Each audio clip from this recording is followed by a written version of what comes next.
Kereta terakhir malam itu kembali menjadi perjalanan pulang yang selalu sama. Seorang pria muda menikmati rutinitas sunyi setelah seharian penuh aktivitas. Namun, di balik kebiasaannya itu, ada sesuatu yang selalu ia nantikan. Sosok seorang gadis yang kerap pulang dengan kereta terakhir yang sama. Malam ini pun tidak berbeda. Matanya langsung menangkap keberadaan gadis itu. Ia bergumam dalam hati, merasa sedikit terkejut sekaligus senang melihat gadis itu lagi. Ia sadar sudah beberapa kali bertemu dengannya di tempat yang sama. Pada waktu yang sama, bahkan di tempat yang sama. Seakan keberadaan gadis itu sudah menjadi bagian dari kebiasaan malam yang tak terucapkan. Ia memperhatikan bahwa gadis itu kembali pulang terlambat malam ini. Sang pria merenung. Rasanya aneh. Tetapi selalu ada getaran tertentu ketika ia sadar bahwa ia dan gadis itu naik kereta terakhir yang sama. Ada semacam kebersamaan yang tak disadari, meski tanpa satu kata pun yang pernah terucap. Pandangannya teralihkan ke alat musik yang dibawa gadis itu. Dari situ ia mulai menebak-nebak. Mungkin gadis itu mahasiswa jurusan musik. Atau mungkin pula ia bagian dari sebuah band kecil. Imajinasi sederhana itu membuatnya semakin penasaran. Namun saat ia sedang asik menatap, gadis itu tiba-tiba balik menoleh dan mata mereka bertemu. Ia panik, jantungnya berdebar keras. Karena sadar ia telah melamun dan menatap terlalu lama. Ia merasa seperti orang mesum yang ketahuan memperhatikan. Kejadian itu membuatnya semakin yakin bahwa meski mereka sering berpapasan di tempat ini, sepertinya hanya dirinya saja yang menyadari kebetulan-kebetulan itu. Baginya, ini bukanlah takdir, hanya rangkaian pertemuan acak yang terjadi di jalur kehidupan. Kereta belum juga datang. Waktu menunggu terasa panjang. Ia mencoba mengalihkan pikirannya dengan membaca, namun tak bisa berkonsentrasi. Akhirnya ia memutuskan untuk mendengarkan musik. Earphone murahan disangkutkan ke telinganya. Mencoba melarikan diri dalam alunan lagu. Ia menimbang sejenak. Apakah harus mendengarkan lagu yang sama seperti kemarin? Akhirnya jarinya memilih Dark Planet. Dengan lagu andalannya yang berjudul Long Afternoon. Begitu intro lagu itu masuk ke telinganya, ia langsung tersenyum bahagia.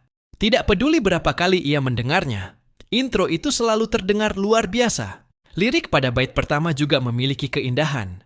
Ia merasa bangga sekaligus aneh, sebab lagu yang hebat itu hampir tidak dikenal banyak orang. Ia berharap suatu hari ada seseorang yang bisa diajak bicara soal lagu ini, tentang betapa indahnya Long Afternoon. Namun kesenangan itu sedikit terganggu ketika ia merasa suaranya terdengar samar. Ia mengira earphone murahannya mulai rusak. Ia pun mencoba menekan tombol volume, bahkan menekan earphone ke telinganya agar lebih jelas. Tiba-tiba seseorang memanggilnya. Ia terkejut ketika menyadari gadis itu berdiri tepat di sampingnya. Gadis itu menatapnya dengan ekspresi tenang, meminta dengan sopan agar ia mengecilkan volume ponselnya, karena suaranya terdengar jelas hingga ke tempat duduknya. Saat itu juga wajahnya terkejut. Ia baru sadar bahwa earphone yang ia pasang ternyata tidak tersambung. Musik itu sejak tadi terdengar keras dari speaker ponsel. Rasa malu menyergapnya. Ia mengutuk earphone murahan yang kembali mempermalukannya di depan orang lain. Gadis itu hanya menghela napas, menatapnya sebentar, lalu mengajukan pertanyaan yang tak disangka-sangka. Apakah ia menyukai lagu yang tadi diputarnya? Pertanyaan sederhana itu sempat membuatnya terdiam. Ketika gadis itu menyebut judul lagu Long Afternoon, ia seperti tersengat listrik kecil. Matanya langsung bersinar, karena ternyata ada orang lain yang mengenali bahkan menyukai lagu yang sama. Kegembiraan itu tak bisa ia sembunyikan. Ia mulai menyebut dirinya sebagai penggemar berat, sekaligus menanyakan apakah gadis itu juga menyukai Long Afternoon. Gadis itu menjawab pelan, seolah ada beban tertentu di balik suaranya. Ia memang menyukai lagu itu. Ia merasa luar biasa, karena untuk pertama kalinya, ia bertemu seseorang yang juga menikmati karya musisi indie. Yang hampir tidak punya penggemar itu, gadis itu bersetuju. Jumlah penggemarnya sedikit. Musik yang dibuat tidak sesuai dengan tren masa kini dan tidak pernah berusaha mempromosikan diri atau berkomunikasi dengan publik. Sang pria menyetujuinya. Jika sang musisi mau mengadakan konser, mungkin ia bisa mendapatkan penggemar lebih banyak. Tetapi sang musisi tidak pernah melakukan hal semacam itu. Ia hanya memposting gambar karakter bernama Ukin di akun Instagramnya. Tidak pernah sekalipun mengunggah foto kehidupan sehari-hari, apalagi memperlihatkan wajahnya. Mungkin saja jumlah penggemarnya akan lebih banyak. Hening sesaat, sampai akhirnya gadis itu bertanya, apakah menurutnya dia memang harus menunjukkan wajahnya? Pria itu segera menolak. Ia menjelaskan bahwa tidak harus demikian. Sebagai penggemar, dirinya hanya ingin bertemu dengannya dan merasa penasaran seperti apa wajah aslinya, tetapi ia juga merasakan kesenangan hanya dengan melihat gadis itu menjalani hidup sesuai keinginannya sendiri. Menurutnya bagus apabila dia tersebut fokus karyanya.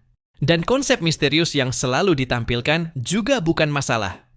Justru itu yang menjadi ciri khas yang ia sukai. Mendengar penjelasan itu, gadis yang berdiri di depannya menunduk sambil tersenyum tipis. Seakan lega dengan jawaban yang diberikan, gadis itu kemudian membuka percakapan lain, mengingatkan bahwa mereka sebenarnya sudah beberapa kali bertemu di tempat yang sama. Pria itu sempat terdiam sejenak, lalu dengan ragu menyebutkan bahwa dirinya tidak terlalu yakin. Ia berusaha berpura-pura tidak saling mengenal, meskipun ia sudah memperhatikannya sejak lama. Namun, gadis itu seakan memahami, dan sesaat sebelum gadis itu melangkah pergi, gadis itu menambahkan sebuah kalimat yang membuat jantung pria itu seakan berhenti berdetak. Ia menyebut bahwa dirinya yakin pria itu sudah tahu, karena ia selalu menatapnya. Tatapan gadis itu tepat menembus mata pria itu, menegaskan bahwa ia sadar selama ini diperhatikan. Gadis itu bahkan mengulanginya, menanyakan kebenaran dengan nada penuh keyakinan. Saat itu, pikiran pria itu kacau. Ia hanya merasa penasaran terhadap gadis itu. Ia menjerit dalam hati bahwa hal itu tidak mungkin. Namun nyatanya ia menyadari bahwa gadis itu benar-benar tahu. Ia sadar bahwa gadis itu memahami kalau selama ini ia memperhatikannya. Bahkan bahwa mereka selalu naik kereta terakhir yang sama. Pikirannya meledak dengan teriakan bahwa dirinya sudah tamat. Ketakutan dan rasa panik membuatnya memegangi kepala. Sementara sang bos segera memperhatikan kondisi tersebut, seolah menduga ada masalah besar yang terjadi. Dalam kebingungan, ia mulai bertanya kepada bosnya tentang apa yang harus ia lakukan jika dirinya dianggap sebagai penguntit atau bahkan orang mesum. Namun, bosnya hanya terdiam sebentar, menanyakan balik apa maksudnya berbicara seperti itu secara tiba-tiba. Karena tidak kuat menahan beban pikiran, pria muda itu pun menceritakan segalanya tentang gadis tersebut kepada bosnya. Setelah mendengar cerita itu, bosnya hanya berkata bahwa semua itu tidak apa-apa. Menurutnya, hal itu hanya berarti gadis itu juga menyadari keberadaan dirinya. Walau demikian, ia khawatir gadis itu merasa dirinya menyeramkan. Ia takut jika dianggap sebagai orang mesum, gadis itu pasti menghindari stasiun yang sama dengannya. Bosnya pun menanggapi dengan bijak. Jika memang gadis itu merasa tidak nyaman, seharusnya ia sudah menghindar sejak lama. Bosnya lalu menasihati, jika ia benar-benar khawatir, maka sebaiknya lain kali berbicara dengan benar. Hanya dengan begitu ia akan tahu persis bagaimana perasaan gadis itu. Bosnya bahkan mengatakan, siapa tahu dari sana sebuah romansa justru bisa dimulai. Bosnya tersenyum kecil. Namun bagi pria muda itu, kata romansa terdengar konyol. Bosnya kembali mengingatkan bahwa ia pun sebenarnya memperhatikan gadis itu.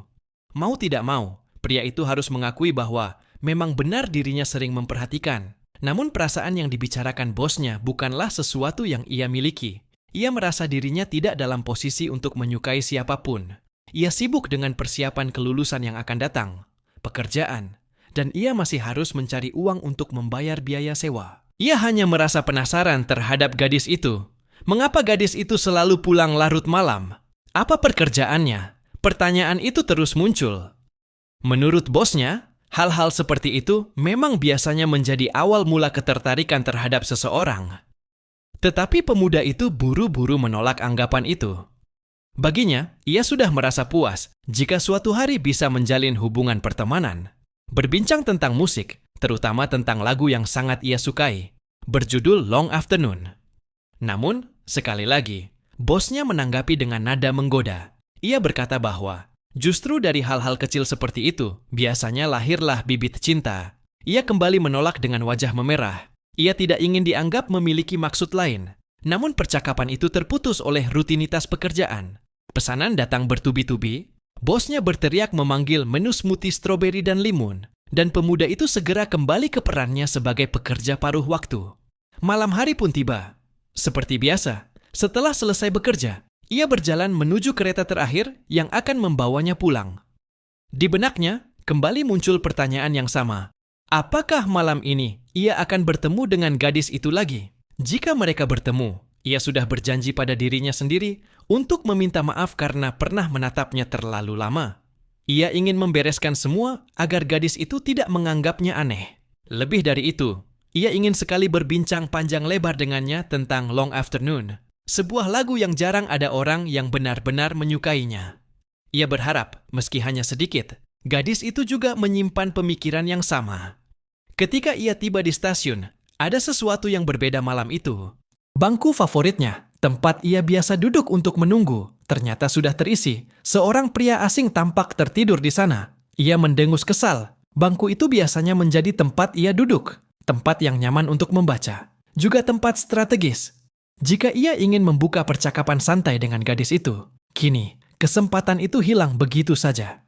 Karena bangku itu sudah ditempati orang lain, ia merasa frustrasi dengan orang yang tidur di sana. Ia tak bisa duduk di kursi sebelahnya. Dan memulai pembicaraan ringan, gadis itu menoleh ke arahnya dengan tatapan singkat. Ia menyadari bahwa tidak ada pilihan lain, sehingga ia memutuskan untuk membaca sambil berdiri. Ia akan terasa aneh jika harus memaksakan percakapan. Ia tidak ingin membuat kesalahpahaman, apalagi menimbulkan rasa tidak nyaman, namun tidak ingin jarak di antara mereka semakin jauh. Malam ini ia akan melewati semuanya tanpa berkata apa-apa. Namun, suara lembut gadis itu terdengar memecah keheningan. Gadis itu bertanya apakah ia benar-benar akan menunggu sambil berdiri hingga kereta tiba. Ia terkejut, bahkan nyaris tak bisa merespons dengan wajar. Ia hanya bisa menjawab dengan singkat, seolah masih tidak percaya gadis itu benar-benar berbicara padanya. Gadis itu mengulang pertanyaannya dengan nada sedikit bercampur heran.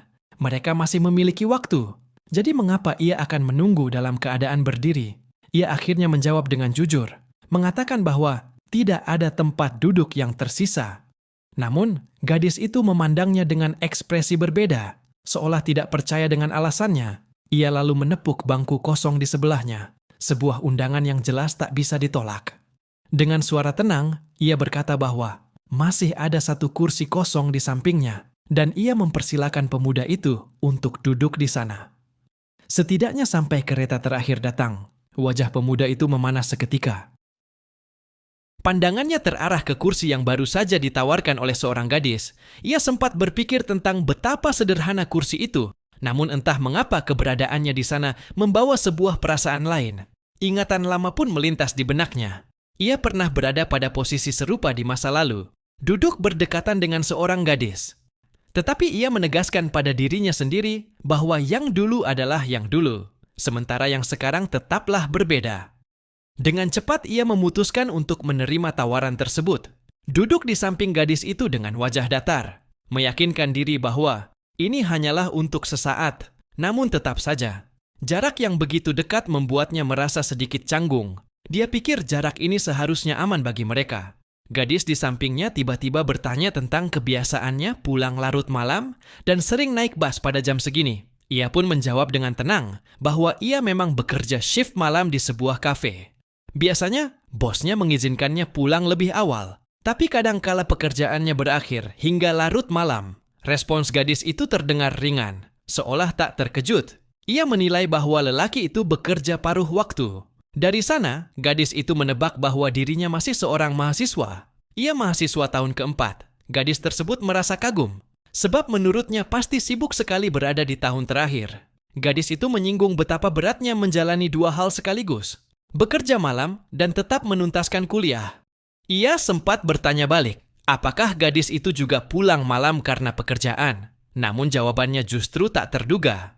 Gadis itu mengatakan bahwa dirinya tidak bekerja. Ia hanya suka nongkrong dengan orang-orang yang punya selera unik sebelum pulang. Kata selera unik membuatnya terkejut. Gadis itu menjelaskan bahwa ia berbicara tentang orang-orang dengan preferensi aneh dan bahkan hardcore.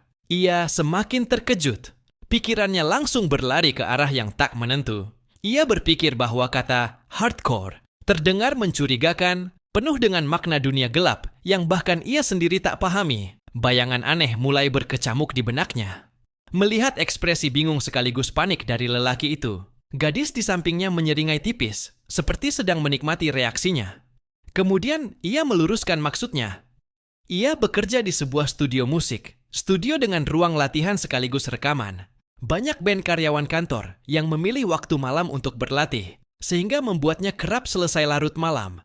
Bahkan kadang begadang sampai pagi. Ia sedikit malu. Ia mengulang pelan tentang kata studio musik, sambil mencoba mengusir pikiran liar yang tadi sempat hinggap. Namun, gadis itu bertanya dengan nada menggoda. Apakah lelaki itu sempat memikirkan sesuatu yang aneh saat ia menyebut kata hardcore tadi?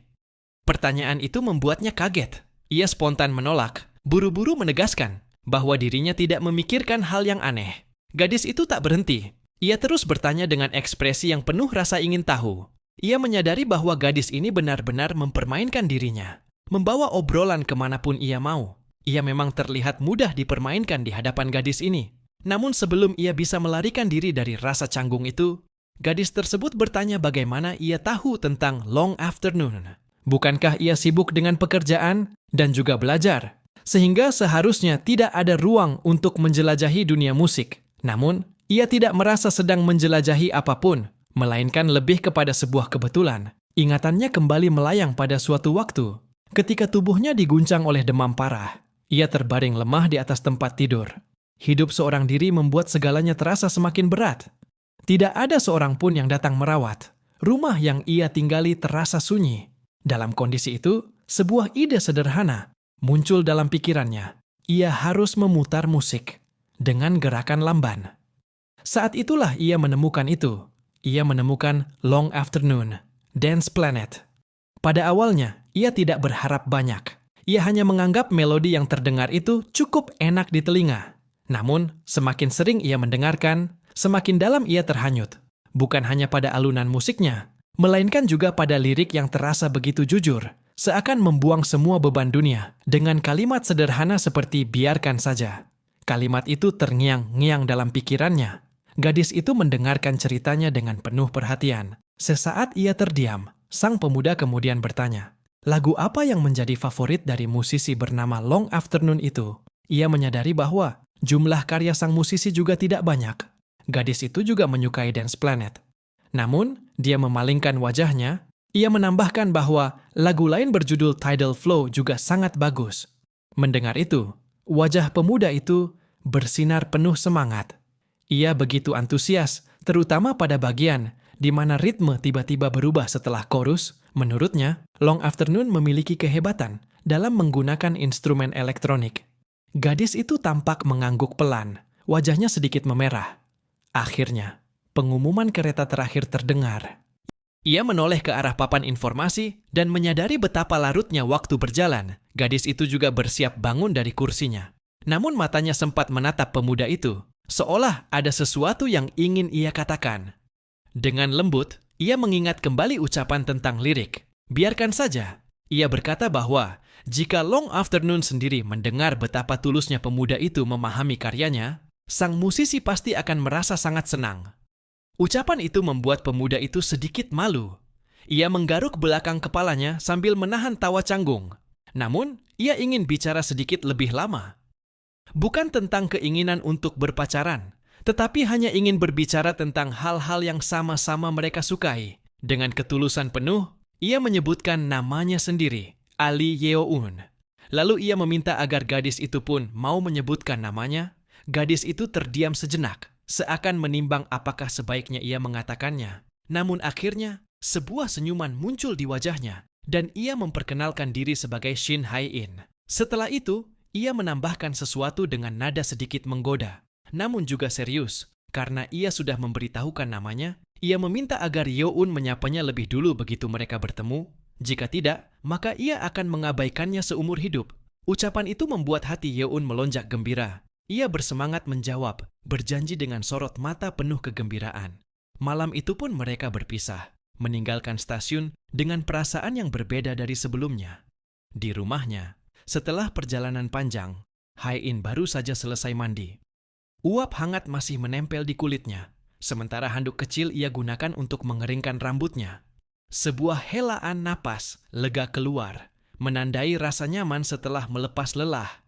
Ia kemudian duduk di kasurnya, membiarkan pikirannya berkelana. Nama itu kembali muncul dalam benaknya, Lee Yeo-un. Ia mengulangnya dalam hati, seolah ingin mengukirnya dalam ingatan. Ingatan Hae-in pun kembali membawa dirinya pada satu momen. Saat ia sedang berada di dalam kereta, Hae-in memperhatikan sesuatu yang berbeda. Matanya menangkap pemandangan yang tidak biasa. Seorang pria yang tertidur lelap di seberang tempat duduknya, dengkur halus terdengar, membuat perhatian. Hae-in tertuju pada kaki pria itu. Sebuah dompet. Hae-in sempat berpikir, apakah dompet itu jatuh karena kelalaian pria mabuk itu? Bayangan buruk melintas. Jika dibiarkan, bisa saja seseorang dengan mudah mengambilnya. Tepat saat itu ia terkejut. Ada sebuah tangan lain yang mengambilnya. Sosok yang mengambil dompet itu ternyata adalah Lee Yeo-un. Ia memasukkan kembali dompet tersebut ke dalam saku pakaian pria mabuk itu. Gerakannya sederhana, namun begitu tulus. Setelah itu, ia kembali duduk ke tempatnya seolah tidak terjadi apa-apa. Hae-in menyadari bahwa Yeo-un bisa saja dianggap pencopet. Namun, ia justru memasukkan ke saku. Betapa polos dan naifnya kebaikan yang ia miliki. Menurut Hae-in, hanya orang baik yang mampu melakukan hal seperti itu, tanpa perhitungan panjang sebelum menunjukkan kebaikan hatinya. Kini, ketika ia terbaring sendirian, bayangan itu kembali hadir. Ia menegaskan pada dirinya sendiri bahwa ia tahu Lee Yeo-un adalah orang baik. Namun, ada hal lain yang membuatnya lagi terkejut. Ia tidak pernah menyangka bahwa pria itu ternyata adalah seorang penggemar Long Afternoon.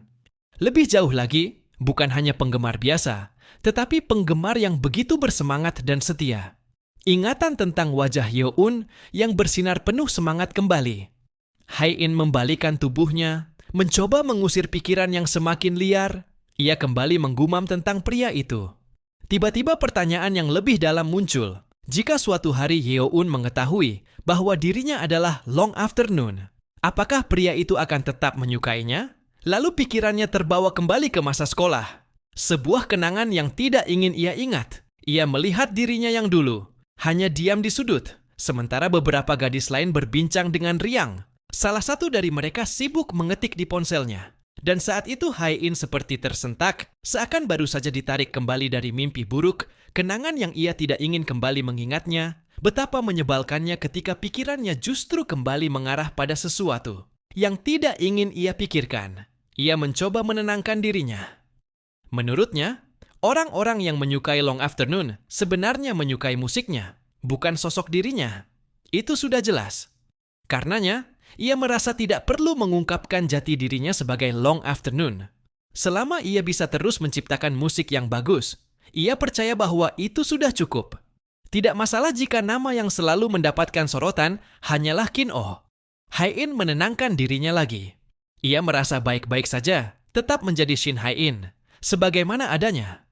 Selama ia bisa terus melakukan apa yang ia cintai, ia merasa semua akan baik-baik saja. Pikiran itu akhirnya membuat hatinya sedikit tenang, dan perlahan matanya mulai terpejam. Di sebuah studio musik, Hae-in sedang duduk dengan wajah serius. Jemarinya memegang pensil dan iPad, seakan sedang berusaha melukiskan sesuatu. Raut wajahnya menunjukkan keraguan. Seolah-olah ia tidak yakin dengan hasil karyanya.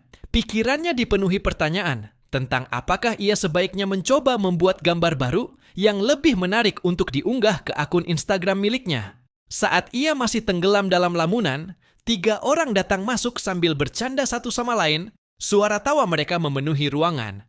Hae-in langsung bertanya apakah mereka berniat melakukan check out dari ruangan. Salah satu dari mereka menjawab dengan singkat bahwa memang benar, mereka sudah selesai. Salah satu dari mereka bertanya apakah ia bisa memesan ruangan yang sama pada hari Senin depan di jam yang sama. Hae-in membolehkannya. Namun sebelum pergi, wajahnya memerah dan rautnya terlihat malu. Dengan suara agak ragu, ia menyampaikan bahwa sudah lama ingin berkenalan dengan Hae-in dan bertanya apakah boleh meminta nomor telepon atau setidaknya akun Instagram miliknya.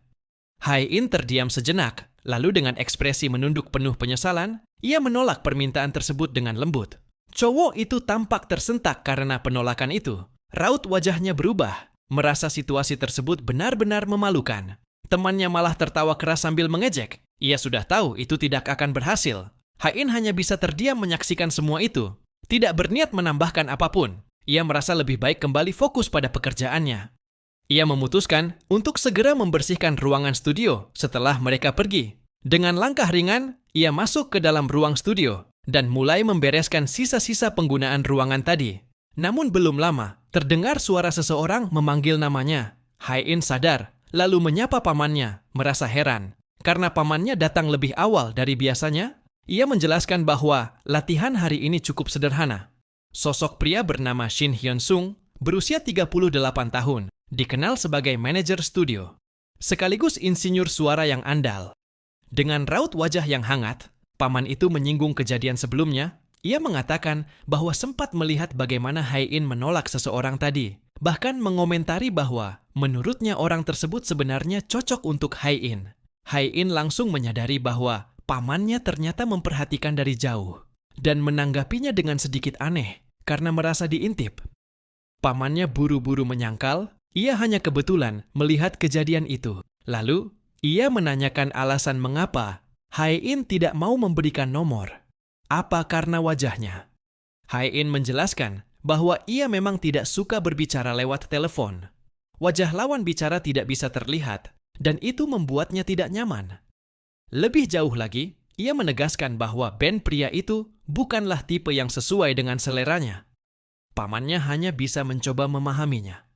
Setelah perbincangan singkat itu, paman tiba-tiba mengingat sesuatu. Ia memberitahu bahwa pemesanan rekaman untuk pukul 10 pagi hari ini dibatalkan. Itu berarti Hai-in tidak perlu menunggu lebih lama. Ia bisa menyelesaikan bersih-bersih lebih cepat, lalu pulang. Sisanya akan ia urus sendiri. Hai-in melihat jam di ponselnya. Waktu sudah menunjukkan pukul 8 malam. Ia merasa cukup lega karena bisa pulang lebih awal. Ia bersorak gembira karena kesempatan ini bisa ia gunakan untuk mengerjakan lagu barunya di rumah. Antusiasme itu membuat langkahnya terasa lebih ringan. Namun sebelum benar-benar pergi, pamannya kembali masuk dan membawa sesuatu dari dalam tasnya. Dengan senyum lebar, ia menyerahkan sebuah hadiah. Hai-in mengucapkan terima kasih. Meski masih penasaran apa isinya, pamannya menjelaskan hari ini adalah White Day. Sebagai paman yang perhatian, ia membeli hadiah itu di jalan tadi dan menyarankan agar Hai-in memakannya bersama kopi saat mengerjakan lagu di rumah nanti. Hai-in termenung sejenak, lalu menatap pamannya. Ia kemudian bertanya apakah boleh menggunakan sedikit waktu untuk berlatih gitar sebelum pulang. Pamannya menanggapi dengan santai, mengatakan bahwa hal itu tidak menjadi masalah. Ia bebas melakukannya. Sementara itu, di tempat lain, sebuah restoran yang berada tidak jauh dari sana baru saja menyelesaikan aktivitasnya. Lampu-lampu sudah dimatikan. Yeon akhirnya selesai dengan pekerjaannya hari itu. Dengan nada ringan, ia menyampaikan kalau dirinya ingin pulang lebih dulu. Bosnya menanggapi dengan ramah, bahkan memberi pujian. Karena Yeon sudah bekerja dengan baik, ia dipersilakan untuk pulang. Bahkan dengan canda sang bos memberi isyarat jempol dan menggoda, menyebut kalau perjalanan pulang romantis hari ini, Yeon hanya bisa bereaksi sebaliknya. Ia pun segera pergi, mengabaikan gurauan tersebut. Sesampainya di stasiun, ia duduk di salah satu bangku, sambil menarik napas panjang. Kepalanya penuh dengan pikiran kacau. Ia menyesali sesuatu. Seharusnya selama liburan, ia meningkatkan nilai bahasanya. Namun kenyataannya, hingga saat ini ia masih berjuang keras dengan masalah itu. Tiba-tiba, perasaan aneh muncul. Ia merasa ada seseorang yang mendekat. Refleks matanya menoleh, dan seketika rasa terkejut muncul. Sosok yang tidak asing berdiri di hadapannya. Itu adalah Shin Hai-in. Lalu ia mencoba menyapanya dengan ceria. Hai-in juga menyambutnya dengan ramah, menyapa dengan senyum yang khas. Namun perhatian Yeon segera tertuju pada sesuatu di tangan Hai-in. Sepertinya sebuah hadiah. Yeon langsung menduga, apakah itu hadiah dari seseorang? Ketika ia masih sibuk menebak, Hai-in tampak menyadari tatapannya. Ia mengangkat sedikit benda itu dan menyebut kalau hari ini adalah White Day. Jadi tidak heran kalau dirinya menerima hadiah. Yeon langsung menanggapinya seadanya. Ia tahu siapa yang tidak ingin memberi hadiah untuk Hai-in. Gadis itu memang populer, menarik, dan selalu tampil bergaya. Wajar kalau banyak orang keren di sekitarnya. Pasti ia menerima banyak hadiah. Hubungan mereka juga tidak cukup dekat untuknya memberi pendapat tentang urusan pribadi Hai-in. Di tengah kebekuan itu, Hai-in membuka percakapan. Ia menanyakan, Apakah belajar terasa berat? Yeoun yang sedikit linglung hanya bisa merespon singkat. Namun tiba-tiba, Hae-in mengulurkan tas yang dipegangnya. Ia menyebut kalau makanan manis bisa memberi energi dan baik untuk belajar. Yeoun terkejut dengan sikap itu. Ia bingung kenapa hadiah itu diberikan kepadanya. Ia sempat bertanya-tanya, bukankah itu hadiah yang diterimanya? Namun Hae-in menjelaskan, ia tidak terlalu suka makanan manis. Dan jika dibawa pulang pun, pada akhirnya hanya akan terbuang. Lebih baik diberikan pada Yeoun. Meski begitu, Yeoun merasa canggung. Ia menganggap ini berlebihan. Menerima hadiah yang sebenarnya berasal dari pria lain, Hae-in sempat terheran kata pria. Yeoun lalu menjelaskan, biasanya pada perayaan White Day, seorang pria memberikan hadiah kepada seorang wanita. Sejenak hening menyelimuti mereka. Ada kesalahpahaman yang menggantung di udara. Hingga akhirnya, Hae-in mengungkapkan bahwa hadiah itu bukan dari pria asing, melainkan dari pamannya sendiri. Yeoun tersentak. Wajahnya memerah malu. Hae-in bahkan merasa kecewa karena Yeoun benar-benar mengira dirinya memberikan hadiah dari pria lain.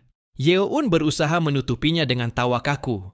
Ia cepat-cepat meraih tas hadiah itu dan melihat isinya. Dengan nada riang yang dipaksakan, Hae-in hanya bisa bergumam pelan melihat sikap Yeoun. Hae-in juga belum sempat mencobanya sendiri. Namun karamel buatan tangan itu sedang cukup populer belakangan ini. Ia mendorong Yeoun untuk memakannya setelah belajar.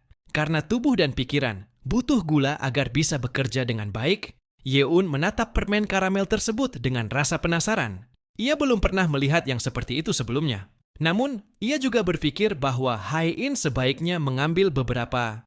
Menurutnya, karena hadiah itu diberikan dengan tulus, jadi setidaknya cobalah sedikit. Hae-in menyadari bahwa masuk akal juga untuk menghargai pemberian sang paman. Ia juga perlu memberi pendapatnya supaya pamannya tidak sedih. Hae-in pun akhirnya memutuskan untuk meminta satu. Dengan penuh antusias, ia membuka mulutnya lebar-lebar, seolah meminta Yeoun untuk menyuapkan langsung. Yeoun merasa kaget dengan maksud Hae-in, namun ternyata gadis itu punya alasan. Tangannya sedang berminyak karena sibuk menyetel gitar. Jadi, ia tidak ingin menyentuh coklat dengan kondisi tangan seperti itu. Cukup menaruhnya langsung di mulut, dan ia akan menghisapnya pelan-pelan. Yeoun sempat menyarankan agar Hae-in membawanya pulang dan memakannya nanti. Namun gadis itu tidak bergeming. Ia tetap bersikeras agar Yeoun menyuapkannya. Akhirnya, dengan sedikit pasrah, Yeoun membuka bungkus coklat itu dan membawanya mendekat ke arah wajah Hae-in. Saat coklat itu hampir menyentuh bibir, Hae-in mengalihkan rambutnya agar tidak mengganggu, lalu mengambil potongan itu dengan mulutnya. Namun tiba-tiba, rasa yang muncul membuat Hae-in terbatuk. Yeoun panik, mencoba mencari tahu apa yang terjadi. Ternyata, Hae-in hanya merasa rasa coklat itu benar-benar terlalu manis. Gadis itu tertawa kecil. Manisnya begitu berlebihan. Yeoun tidak percaya begitu saja. Sampai akhirnya ia ikut mencoba satu potong. Begitu coklat itu menyentuh lidahnya, sensasi luar biasa manis langsung menyerang. Ia pun mengakui hal yang sama, bahkan hampir membuat kepala mereka terasa sakit. Hae-in berkata bahwa rasa seperti itu sebaiknya dinikmati dengan kopi atau teh tawar. Jika tidak, nanti rasanya tidak akan stabil. Yeoun mengiyakan, setuju bahwa apa yang dikatakan Hae-in benar. Rasa manis itu bahkan membuat ia batuk kecil beberapa kali, lalu menggoda Hae-in dengan bertanya apakah ia ingin lagi. Namun gadis itu tertawa dan menolak, merasa cukup dengan satu potong saja. Hari itu pun berlalu. Dan waktu berjalan begitu cepat hingga berganti esok pagi, di rumah milik Yeoun, suasana masih tenang ketika ia tertidur lelap. Namun suara alarm ponsel mulai berbunyi nyaring. Berbunyi berulang kali. Tubuhnya menggeliat malas, berusaha menahan kantuk yang masih tebal. Rasanya baru saja tidur 30 menit. Tapi ternyata matahari sudah kembali menyinari dunia. Dengan kepala masih berat, ia bergumam tentang sarapan apa yang sebaiknya ia makan. Pandangannya kemudian tertuju ke meja, tempat di mana sisa karamel pemberian Hae-in masih tersimpan. Ia menatapnya cukup lama, sebelum akhirnya memutuskan untuk mengambil satu potong. Begitu karamel itu masuk ke dalam mulutnya, sensasi manis yang sama kembali menyeruak. Rasanya terlalu manis, bahkan jauh lebih manis daripada coklat sebelumnya. Tetapi justru manis itu membuat rasa kantuknya tersapu. Yeoun menyadari bahwa, meski berlebihan, Rasa itu mampu membangunkan otaknya yang lesu. Ia bahkan merasa bahwa ini adalah cara sempurna untuk memulai hari. Saat ia masih larut dengan rasa manis itu, tiba-tiba ponselnya bergetar di tangannya. Ia menoleh, dan begitu melihat isi layar, matanya melebar. Ada sebuah notifikasi yang membuatnya terdiam seketika. Grup musik kesukaannya, Long Afternoon, baru saja mengunggah postingan terbaru. Kabar itu langsung membangkitkan semangatnya. Di sebuah kafe, Yeoun tampak bekerja dengan penuh semangat. Wajahnya cerah, berbeda dari biasanya. Setiap kali pesanan siap, ia mengumumkannya dengan suara lantang, penuh tenaga, dan bercampur dengan keceriaan yang sulit disembunyikan. Setiap kali pesanan selesai, ucapan terima kasih mengalir dari mulutnya, diakhiri dengan nada ramah untuk mengundang mereka kembali datang. Keceriaan yang terpancar dari wajahnya ternyata tidak luput dari perhatian bosnya. Ia menanyakan, apa ada sesuatu yang menyenangkan telah terjadi? Pertanyaan itu membuat Yeoun tak bisa menahannya. Dengan mata yang bersinar-sinar, ia mengaku bahwa musisi favoritnya baru saja update di Instagramnya. Baginya, itu adalah peristiwa yang sangat istimewa. Setelah sekian lama tanpa kabar, akhirnya idolanya memposting sesuatu yang baru. Ia bahkan menebak, kemungkinan besar sang musisi akan merilis lagu baru dalam waktu dekat. Membayangkan seperti apa lagu itu membuat jantungnya berdebar, semangatnya meluap, bahkan semalam ia sampai tidak bisa tidur. Mendengar hal itu, sang bos hanya bisa menghela napas. Ia merasa agak kecewa, karena itu bukan yang lebih pribadi dan romantis, terutama dengan gadis yang selalu ditemui. Yeoun di kereta terakhir, bos itu pun mengutarakan dugaan tersebut, berharap ada kisah menarik yang bisa ia dengar. Namun Yeoun buru-buru menyangkal. Menurutnya, tidak ada yang spesial, apalagi romantis, antara dirinya dan gadis itu. Meski begitu, sang bos tetap mendorong setidaknya mereka bisa jadi akrab. Yeoun bahkan, beberapa hari terakhir, ia tidak melihat gadis itu sama sekali. Tetapi, ia menyadari bahwa sebenarnya hubungan mereka sedikit berubah akhir-akhir ini. Mereka memang menjadi lebih dekat. Ia bahkan mengingat bahwa mereka sudah sampai pada tahap bertukar nama. Lebih mengejutkan lagi, gadis itu sempat memberinya karamel pada hari White Day. Mendengar cerita itu, sang bos seakan menemukan harta karun. Wajahnya berubah bersinar penuh antusiasme, nyaris tidak percaya dengan apa yang baru saja diungkapkan. Baginya, itu jelas terdengar seperti sebuah kisah romantis. Ia penasaran, apakah Yeoun yang lebih dulu menyebutkan namanya? Yeoun dengan jujur mengakui bahwa ia yang lebih dulu menyebutkan namanya, lalu meminta nama gadis itu. Jawaban sederhana itu, dalam imajinasi bosnya, justru berkembang menjadi adegan yang mirip drama Korea yang sering ia tonton. Bayangan itu membuatnya semakin bersemangat untuk tahu kelanjutan cerita. Apa yang terjadi setelah pertukaran nama itu? Yeoun yang mendengar itu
Setelah percakapan yang mengalir begitu saja, Yeon tiba-tiba sadar dengan apa yang baru saja ia ucapkan. Ia hanya ingin berbicara lebih lama, namun ujungnya malah mengajak untuk pergi minum bersama.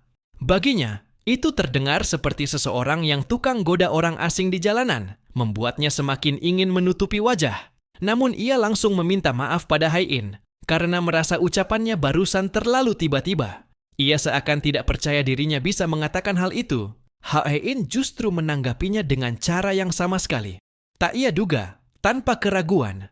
Hae-in menyatakan setuju. Ekspresi bingung menyelimuti wajah Yeon. Hae-in menambahkan bahwa entah mengapa, pada hari itu ia tidak ingin segalanya berakhir begitu saja.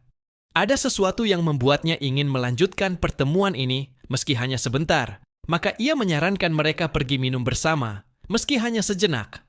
Kata-kata itu membuat Yeon terdiam. Ia berusaha menenangkan diri. Akhirnya, dengan setengah tidak percaya, ia mengiyakan ajakan itu. Kereta itu membawa mereka pergi, dan keduanya duduk bersebelahan di kursi panjang.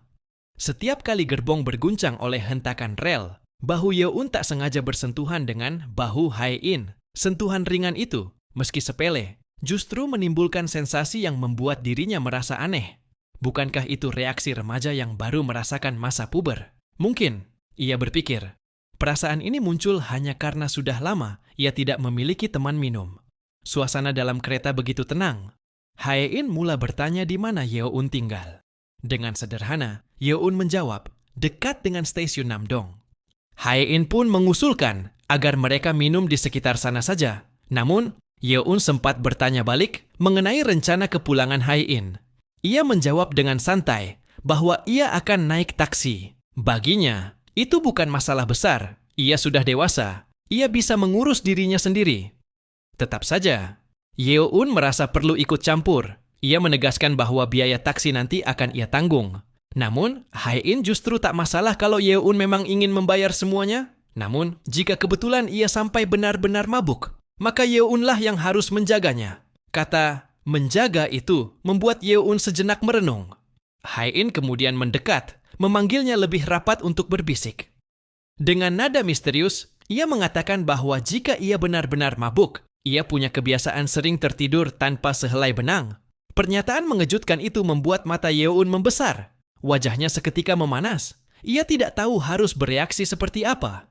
Namun, ketika ia berusaha menata ekspresi, Hae-in tersenyum jahil, menegaskan bahwa itu hanya candaan. Suara pengumuman kereta memecah suasana. Suasana malam menyelimuti kota. Saat melangkah, Hae-in menoleh, menanyakan apakah lingkungan ini tempat tinggal Yeon. Dengan singkat, Yeon menjelaskan bahwa apartemennya hanya 5 menit berjalan kaki dari sini. Hae-in merespons dengan nada ringan. Kalimat tentang apartemen satu kamar menggantung di udara. Yeon menawarkan untuk minum di dekat stasiun. Ia mengingat ada sebuah tempat bir yang pernah ia kunjungi beberapa kali sebelumnya. Tawaran itu terdengar cukup meyakinkan bagi Hae-in. Ia pun mengiyakan dengan ringan. Ia percaya pada pilihan Yeon dan akan mengikutinya tanpa ragu. Mereka kemudian berjalan beriringan menuju tempat yang dimaksud. Suasana malam cukup tenang. Namun ketika akhirnya tiba, papan tanda besar tertulis bahwa tempat itu ditutup untuk minggu ini. Yeon terdiam. Matanya terpaku pada tulisan itu. Ia merasa tidak percaya bahwa tempat itu ternyata tidak beroperasi. Ia pun buru-buru meminta maaf, merasa bersalah membawanya ke tempat yang telah tutup, namun Hae-in menegaskan bahwa tidak ada yang perlu dimaafkan, karena itu bukan salah Yeon. Meski demikian, Yeon tetap terlihat resah. Ia segera merogoh ponselnya dan mencoba mencari alternatif lain. Ia bertanya-tanya harus melakukan apa. Ia menyadari bahwa ia sudah lama tidak pergi minum, sehingga pengetahuannya tentang tempat-tempat minum di sekitar area itu sangat terbatas. Ia khawatir jika asal memilih, mereka justru akan berakhir di tempat yang tidak menyenangkan. Lebih parah lagi, ia merutuk pada jaringan internet ponselnya yang sangat lambat. Ia benar-benar tidak ingin merusak momen singkat minum bersama. Hae-in, yang melihat bagaimana Yeon begitu kesusahan, kemudian menyampaikan bahwa ia punya sebuah ide bagus. Menurutnya, karena sudah malam, tidak banyak tempat bagus yang masih buka, maka satu-satunya tempat yang bisa mereka datangi adalah apartemen milik Yeon. Ia menanyakan bagaimana pendapat Yeon mengenai usul tersebut. Yeon terdiam kaku mendengarnya. Sebuah gumaman singkat lolos dari bibirnya, seolah ia tidak percaya dengan apa yang baru saja disarankan. Dalam hati ia menolak, merasa itu hampir mustahil. Namun akhirnya, sesampainya di sana, Hai-in menoleh ke sekeliling. Ia terlihat terkesan, memuji bahwa tempat itu cukup bersih untuk ukuran sebuah studio. Yeon dalam hati menghela napas lega. Ia merasa beruntung, karena minggu lalu secara mendadak, ia memiliki keinginan untuk membersihkan apartemennya. Jika tidak, mungkin yang terlihat hanyalah kekacauan total. Ia memberi selamat pada dirinya sendiri. Tidak lama kemudian, Hai-in mengajukan sebuah pertanyaan yang cukup mengejutkan. Ia menanyakan, apakah Yeon memiliki pacar? Pertanyaan itu membuat Yeon tertegun sejenak. Ia balik bertanya dengan heran. Apa alasan dibalik pertanyaan tersebut? Hai-in lalu menjelaskan, jika ia tidak berhati-hati, situasi ini bisa menimbulkan salah paham. Ia masuk ke apartemen pria yang memiliki pacar bisa saja dipandang sebagai perempuan gila. Lebih jauh, ia menegaskan bahwa ia tidak ingin dianggap sebagai wanita simpanan. Ia ingin memastikan bahwa Yeon memang benar-benar tidak punya pacar. Yeon pun menjawab dengan tegas bahwa ia tidak berbohong. Ia benar-benar tidak memiliki pacar. Ia menambahkan bahwa ia masih jomblo. Mendengar itu, Hai-in tertawa ringan. Ia menyebutkan bahwa hal itu adalah yang terbaik, karena dengan begitu ia bisa minum bersama tanpa khawatir. Yeon mencoba membalas bahwa dengan kondisi itu ia juga bisa minum dengan tenang. Ia kemudian bertanya balik pada Hai-in, apakah ia juga tidak pacar? Jawaban yang muncul mengejutkannya. Hai-in mengakui bahwa sebenarnya ia punya seseorang. Yeon membeku. Hai-in kemudian menyebut nama orang itu adalah Liam, orang asing yang selalu berkata tajam. Sosok itu memiliki kemampuan menyanyi dan sangat pandai bertarung. Yeon mendengar penjelasan itu dengan bingung. Ia merasa tidak nyaman. Kemudian ia bertanya-tanya, apakah keadaan ini tidak menjadi salah? Hai-in yang duduk di depannya tersenyum seperti biasa. Menyaksikan reaksi jujur Yeon yang tampak bingung, ia dengan nada bercanda mengaku bahwa semua itu hanya lelucon belaka. Sejenak Yeon terlihat terperangah, merasa tertipu. Namun, Hai-in kemudian menjelaskan sosok itu adalah seorang vokalis utama band Oasis. Ia beranggapan Yeon cukup memahami musik untuk menangkap maksud candaan tersebut. Yeon sama sekali tak paham dengan referensi musik yang dimaksud. Kembali, Hai-in tertawa kecil dan meminta maaf karena telah menggodanya. Namun, Yeon tampak agak gelisah. Ia mengatakan bahwa dirinya justru merasa takut, khawatir ucapan atau tindakannya tanpa sengaja bisa melukai perasaan orang lain. Mendengar itu, Hai-in menghela napas. Di balik keceriaan dan godaan yang dilontarkannya, ia bisa melihat kebaikan hati yang tulus dari sosok Yeon. Ia lalu mengangkat minumannya, mengajak bersulang. Malam itu, katanya, tidak ada yang akan terluka. Ucapan sederhana itu seakan menenangkan, menegaskan bahwa tidak ada yang disakiti. Namun, Yeon menatap Hai-in dengan tatapan ragu. Lalu bertanya apakah benar ia tidak memiliki seorang pacar. Hai-in menanggapi dengan tenang, memastikan bahwa dirinya memang benar-benar tidak memiliki siapa-siapa. Mendengar jawaban itu, suasana kembali mencair. Mereka pun terus minum bersama, menikmati malam tanpa henti, hingga waktu berjalan tanpa terasa. Beberapa saat kemudian, mata Yeon berbinar penuh semangat. Ia memperlihatkan sesuatu dengan penuh keyakinan, dan ia menemukan petunjuk penting. Gambar yang diunggah oleh Ukim di Instagram. Terdapat 4 benda yang dijatuhkan. Menurutnya, lagu baru dari band idolanya akan dirilis pada bulan April. Ia menyebutkan salah satu benda yang terlihat adalah sebuah ukulele, utu pertanda. Lagu berikutnya akan menampilkan instrumen ukulele atau gitar akustik. Hai-in hanya bisa mengangguk dan itu terdengar masuk akal. Namun, di dalam pikirannya, ia sama sekali tidak bermaksud menyampaikan makna seperti itu. Yeon merasa senang. Bukan main karena menemukan petunjuk itu, membayangkan lagu baru itu akan keluar bulan April membuatnya semakin kegembiraan. Dengan penuh semangat, ia menanyakan, apakah Hai-in juga merasa bersemangat? Hai-in sedikit terkejut, lalu dengan cepat menyahut bahwa tentu saja ia juga sangat menantikannya. Ia tahu lagu itu sudah selesai direkam, tapi tidak ada rencana untuk merilisnya pada bulan April. Haruskah ia menandatangani kesepakatan distribusi sekarang juga? Ketika suasana hening sejenak, Yeon menatap Hai-in dengan penuh keraguan dan berkata bahwa suara Hai-in terdengar mirip dengan suara vokalis Long Afternoon. Ucapan itu membuat Hai-in terperangah. Yeon lalu menjelaskan. Suara Hai-in terdengar agak serak, seolah ada sedikit kabut yang menyelimutinya, serta memiliki nada lembut yang mirip. Namun, ia segera menambahkan bahwa tentu saja suara asli, Long Afternoon, lebih segar. Baginya, tak ada yang bisa menandinginya. Hai-in terasa sesak. Hai-in kemudian berkata bahwa Yeon benar-benar menyukai band itu. Ia tidak menyangka sepanjang waktu mereka minum. Topik pembicaraan hanya berputar pada Long Afternoon. Yeon sedikit canggung, bertanya apakah ia membuatnya bosan. Namun, Hai-in lebih memilih mendengarnya daripada terjebak dalam perasaan serius. Mendengar itu, Yeon merasa lega. Ia pun menjawab bahwa dirinya juga tidak terlalu serius saat minum. Keduanya lalu tertawa bersama. Hai-in bahkan memintanya untuk terus berbicara, karena ia ingin mendengarkan. Hai-in bangkit berdiri, lalu berpindah tempat dan duduk di atas kasur. Dengan santai ia mengatakan bahwa dirinya hanya ingin berbaring sambil mendengarkan cerita Yeon. Namun, ia tetap bertanya apakah hal itu tidak apa-apa. Yeon menolak ide tersebut. Kemungkinan besar Hai-in akan tertidur saat mendengarkannya. Dan itu sama saja dengan menonton seorang ASMR hingga tertidur. Hai-in lalu menimpali dengan pertanyaan, apakah tidak apa-apa? Jika memang begitu, ia beralasan ingin mendengarkan cerita Yeon, lalu secara perlahan tertidur. Namun, kemudian ia menambahkan sesuatu. Dengan nada santai, ia bertanya apakah boleh tidur di tempat Yeon malam itu. Seketika Yeon terdiam, tanpa mampu merespons dengan kata-kata. Suasana seketika menjadi hening. Seakan waktu berhenti sesaat, Yeon tampak ragu ketika mendengar pernyataan itu. Hai-in dengan wajah serius menyampaikan keinginannya untuk tinggal, membuat suasana semakin hening. Yeon mencoba menepis suasana dengan nada setengah bercanda. Ia merasa digoda dan meminta agar hal itu tidak diulangi lagi. Namun, ketika Hai-in mendekat, jarak di antara mereka seakan menghilang. Wajah gadis itu begitu dekat, ia menantang dengan kata-kata ambigu antara bercanda atau serius, dan seolah menyerahkan keputusan akhir pada Yeon. Bagi Hai-in, jika pemilik rumah mengusirnya, maka itu hanya bercanda.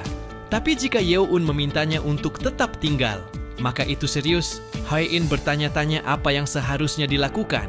Apa itu bercanda atau benar-benar serius? Pertanyaan itu membuat Yeon terdiam. Ia tidak segera memberi jawaban. Hatinya penuh dengan kenangan masa lalu bersama Hai-in.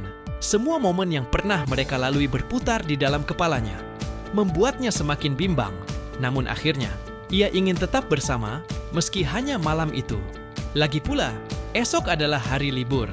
Ia merasa masih ada banyak hal yang harus dibicarakan. Mendengar jawaban itu, wajah Hai-in berseri. Ia menyetujuinya dengan nada riang, bahkan disertai tawa kecil.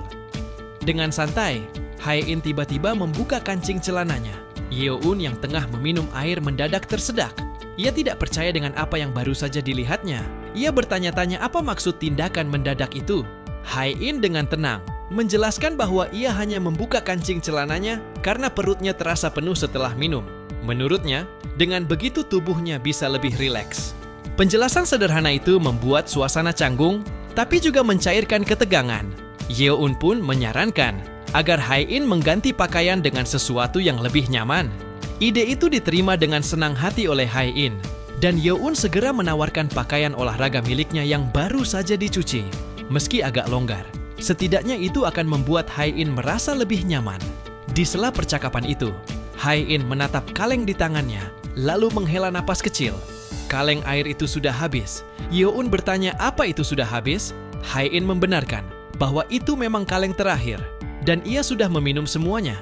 Yeon terdiam sejenak, lalu memutuskan untuk pergi membeli lagi jika Hai-in masih mau.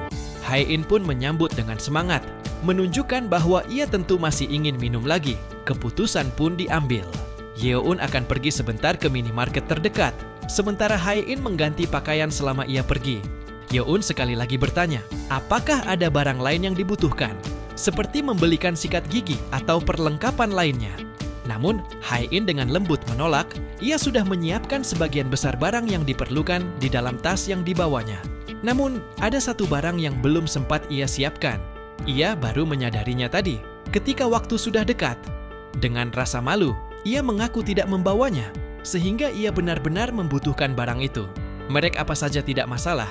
Ia menambahkan dengan lirih bahwa nanti ia akan membayarnya kembali. Di sebuah minimarket yang sunyi pada malam hari, Yeoun berdiri terpaku di depan rak. Wajahnya tampak penuh keraguan. Hal yang Hae-in butuhkan mungkin pembalut. Namun, dirinya sama sekali belum pernah membeli barang semacam itu. Ia benar-benar tidak tahu mana yang harus dipilih. Rasa bingung itu bercampur dengan kegugupan, hingga ia merasa tak mungkin kembali untuk sekadar bertanya. Saat matanya kembali bergerak menyusuri rak, sesuatu lain menarik perhatiannya. Tatapannya membeku, lalu sebuah pikiran liar melintas begitu saja. Apa mungkin barang yang dimaksud Hae-in bukan pembalut, melainkan sesuatu yang lain? Sesaat wajahnya memerah. Seketika ia mengutuk pikirannya sendiri, menepuk wajahnya dengan keras. Ia menyadari betapa konyol dan gilanya pemikiran itu. Namun ia tahu, jika mengaku tidak memikirkan apapun saat ini, itu hanyalah kebohongan belaka. Hae-in begitu menarik dan baik. Justru karena ketulusan itu, Yeoun merasa ia harus berhati-hati, harus berjalan perlahan, tidak terburu-buru hingga merusak segalanya. Pengalaman pahit ditolak sebelumnya masih membekas, membuatnya tak ingin lagi merasakan luka yang sama. Ia tahu hanya dengan melihat sosoknya sebentar saja. Saat berlari mengejar kereta terakhir, hatinya sudah dipenuhi kebahagiaan yang sulit dijelaskan. Namun imajinasi terus mengganggu kepalanya. Ia berpikir, bagaimana jika malam ini Hae-in lah yang mengambil inisiatif? Jika benar demikian, ia sama sekali tidak punya alasan untuk menolak. Pikiran itu membuat wajahnya semakin memanas. Ia mengeluh pelan, mengutuk dirinya yang kini bahkan tak bisa berdiri dengan tenang setelah membayangkan hal itu. Lalu memutuskan segera pulang. Sesampainya di apartemen, ia mendorong pintu dengan langkah cepat. Nafasnya masih berat ketika ia memanggil nama Hae-in, berusaha memberitahu bahwa ia telah kembali. Namun yang menyambutnya hanyalah keheningan. Ia kembali memanggil, kali ini dengan suara lebih rendah, namun tetap tidak ada jawaban. Hingga akhirnya ia menemukannya. Hae-in sedang tertidur di kasur. Wajahnya tenang, napasnya teratur, hatinya luluh melihat pemandangan itu. Ia teringat bahwa Hae-in memang sempat mengaku banyak pikiran belakangan ini. Mungkin itulah yang membuatnya lelah hingga tertidur begitu nyenyak. Yeoun tampaknya memikirkan sesuatu. Ia mendekat perlahan, ia memanggilnya lembut, berharap Hae-in membuka mata sejenak. Ia ingin menyelimuti tubuh Hae-in agar tidak kedinginan. Sebab tidur dengan posisi seperti itu bisa membuatnya masuk angin. Namun, jari-jari halus Hae-in tiba-tiba bergerak, menahan leher Yeoun dengan kejutan mendadak. Tubuhnya ditarik ke depan, membuat wajah mereka semakin dekat. Mata Yeoun membelalak kaget. Tubuhnya kaku, ia ingin melangkah mundur. Namun genggaman itu membuatnya tak bisa berkutik. Kata-kata yang keluar dari mulut Hae-in membuat dada Yeoun berdentum hebat. Ia menyebut dirinya tampan, mengaku bahwa ia benar-benar tipe yang disukainya. Kalimat sederhana itu menghantam hatinya seperti badai. Sejenak, Yeoun merasa seolah dunia berputar lambat, menyisakan detak jantungnya sendiri yang bergema di telinga. Namun tak lama, ia menyadari bahwa tatapan Hae-in kabur. Suaranya terhanyut seolah bukan kesadaran penuh yang mengendalikannya. Kemungkinan besar ia sedang mengigau. Kesadaran itu membuat Yeoun terdiam, terperangkap antara rasa bahagia dan rasa takut kehilangan akal sehat. Hae-in kembali tertidur. Yeoun hampir saja jatuh menimpanya. Meski begitu, ia bisa merasakan betapa lembutnya jari-jari yang tipis itu. Napas hangat, Hae-in sempat menyapu wajahnya dan hampir menghancurkan akal sehatnya, yang membuatnya tidak sepenuhnya mampu mengendalikan diri. Saat tubuhnya rebah di sofa, kepalanya dipenuhi pikiran yang kacau. Ia membayangkan, jika saja Hae-in tiba-tiba memeluknya, ia tahu dirinya tidak akan sanggup menolak. Ia sadar betul bahwa meskipun keduanya dalam keadaan terpengaruh minuman, tapi perasaan itu jelas tidak bisa begitu saja ditekan. Malam pun akhirnya berlalu. Keesokan paginya, Yeoun terbangun dengan tubuh yang kaku. Lehernya terasa sakit sekali karena semalaman tidur di sofa. Ia menyesali keputusannya, berpikir seharusnya tadi ia tidur di lantai saja agar tidak begini. Sambil menggerakkan tubuhnya, matanya mencari sosok Hae-in. Namun, keanehan segera muncul. Ia menyadari Hae-in tidak ada di sana. Kemana perginya gadis itu? Apakah ia sedang berada di kamar mandi? Ketika matanya menelusuri sekitar ruangan, ia menemukan sebuah nota kecil yang menempel pada bungkusan yang semalam ia beli. Ternyata Hae-in meninggalkan pesan, Ia menulis bahwa Yeon tidur dengan nyenyak sehingga ia memilih tidak membangunkannya. Rupanya Hae-in benar-benar pergi lebih dulu. Namun, sebelum pergi, gadis itu bahkan sempat membereskan kaleng bir yang semalam mereka minum. Dan sebenarnya ia bisa saja membiarkannya. Bahkan ia bertanya-tanya, mungkinkah Hae-in juga membuang sampahnya? Pikirannya terhenti saat matanya menangkap sesuatu. Sebuah barang yang tersisa. Yeon membeku. Ia tidak percaya benda itu ada di sana. Ia mulai mengingat kembali kejadian semalam. Benarkah ia membeli benda itu? Bayangan malam sebelumnya di toko muncul jelas di kepalanya. Ia ingat bagaimana saat itu pikirannya goyah. Ia merasa seakan tidak akan membutuhkannya, karena tujuan mereka hanya untuk minum dan berbicara. Tidak ada suasana yang mendukung seperti itu. Namun, bagaimana jika sesuatu benar-benar terjadi? Bagaimana jika keadaan tiba-tiba berubah? Karena pikiran itu, ia akhirnya memilih untuk bersiap. Dan kini, di pagi hari yang sunyi itu, kenyataan menghantamnya. Benda itu ada di sana, tidak bisa disangkal. Lebih buruk lagi, kemungkinan besar Hae-in sudah melihatnya. Ia menyebut dirinya bodoh berulang-ulang. Hae-in pasti akan berpikir Yeon mesum dan mengira dirinya menggoda hanya untuk sebuah hubungan singkat. Rasa penyesalan membuat Yeon menjerit keras. Namun, jeritan itu tidak mengubah kenyataan. Hari pun terus berjalan, hingga waktu kembali membawa mereka pada kereta terakhir. Malam itu, Yeon kembali berjalan menuju stasiun. Bayangan kejadian pagi tadi masih terus menghantuinya. Saat melihat Hae-in yang lagi duduk, ia bahkan tidak berani menatap wajahnya dengan leluasa. Dengan gugup, ia menyapanya pelan. Hae-in kemudian mengangkat kepala, menghentikan aktivitas di ponsel. Tatapannya lembut, senyum tipis terukir di wajahnya. Hae-in menyapanya dengan ramah, tidak ada tanda-tanda amarah atau kekecewaan, hanya ketenangan yang biasa. Namun, ucapan berikutnya membuat Yeon terdiam. Gadis itu berkata bahwa sepertinya ada sesuatu yang harus mereka bicarakan. Ingatan tentang apa yang terjadi terus menghantuinya, bahkan sempat terpikir untuk mengarang sesuatu agar bisa menghindari. Dalam imajinasinya, ia coba berbagai jawaban yang bisa ia gunakan. Ia mengatakan bahwa itu sebenarnya hanyalah untuk tugas sekolah. Ia membuntukan itu untuk menulis laporan pemasaran mengenainya. Namun, ia merasa alasan itu terlalu dipaksakan. Ia pun mengatakan bahwa sebenarnya ia membelinya sebagai jimat, membawanya bisa membantu saat ujian.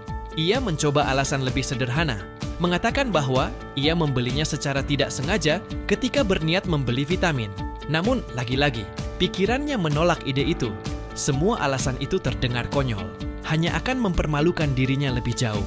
Dan itu terlalu kekanak-kanakan. Lebih baik ia jujur, meski itu berarti harus menghadapi konsekuensi. Bahkan jika ia dimarahi sekalipun. Akhirnya ia memberanikan diri untuk membuka mulut. Namun tepat ketika ia hendak berbicara, Hae-in memotongnya. Dengan tenang, gadis itu meminta izin untuk bicara terlebih dahulu. Yeon, meski terkejut, segera mengangguk dan mempersilakan. Hatinya sedikit berdebar, bertanya-tanya apa yang akan ia dengar. Hae-in mengaku bahwa tidak ada hal penting, tetapi ada sesuatu yang ingin ia sampaikan sebelum semuanya terlambat. Ia berkata bahwa untuk sementara waktu, ia berencana menjaga jarak darinya. Ucapan itu membuat Yeon terkejut seketika. Ia tidak bisa menahan diri untuk bertanya, mengapa tiba-tiba harus menjaga jarak? Hae-in kemudian menjelaskan alasannya. Dirinya tidak merasa tegang saat berada di dekat Yeon. Ia tahu itu karena mabuk. Namun tetap saja, mungkin karena sejak kecil dirinya sering nongkrong bersama teman-teman band pamannya. Karena itu, ia merasa dirinya terlalu bermain-main dengan Yeon tanpa berhati-hati. Tanpa disadari, ia melewati batas. Itulah sebabnya, untuk saat ini, ia merasa perlu menjaga jarak darinya. Yeon terdiam mendengar penjelasan itu. Dan Yeon pun bertanya, apakah semua ini berhubungan dengan benda yang ia beli tempo hari? Mata Hae-in melebar, lalu menyadari maksud dari sikapnya. Ia tersenyum lembut, seolah mengerti bahwa Yeon memang merasa terganggu karena hal tersebut. Bahkan disertai dengan tawa kecil, ia mengatakan bahwa memang benar, hal itu sempat mengejutkannya. Namun, sama sekali tidak mengganggu dirinya. Ia mengingat kembali suasana pesta minum waktu itu. Dalam keadaan seperti itu, wajar saja jika ada pikiran yang melenceng. Namun, Hae-in tetap tak menyangka bahwa Yeon sempat mempertimbangkan sesuatu seperti one night stand. Yeon tersentak dan merasa tersudut. Dengan panik, ia membantah dalam hati bahwa maksudnya bukan itu. Hae-in tertawa lebih lepas. Ia mengerti maksudnya. Hae-in menegaskan bukanlah hal itu yang melewati batas. Baginya, apapun yang terjadi tidaklah menjadi masalah besar. Yeon hanya bisa termenung, mencoba memahami dan mencari tahu maksud sebenarnya. Gadis itu terdiam sejenak, ragu untuk menjawab. Ia tampak ragu. Yeon menunggu dengan cemas, berharap mendengar jawaban sebenarnya. Setelah menarik napas panjang, Hae-in mengumpulkan keberanian. Kata-kata itu akhirnya keluar dari mulutnya. Ia mengaku bahwa dirinya terlalu menyebalkan. Yeon tidak mengerti maksudnya. Kata menyebalkan itu menggantung di udara. Apa sebenarnya yang dimaksud Hae-in?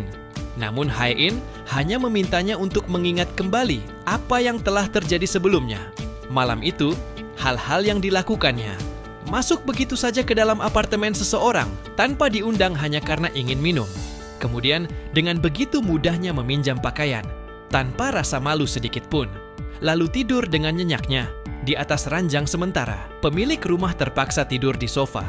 Semua itu membuatnya sadar betapa janggal dan memalukan tindakan tersebut baginya. Semua yang ia lakukan malam itu sangat menjengkelkan. Yeon hanya terdiam mendengarkan. Lalu, ia menanggapi dengan nada yang ringan, seolah tak terlalu membesar-besarkan masalah itu. Bahkan sempat tertawa kecil.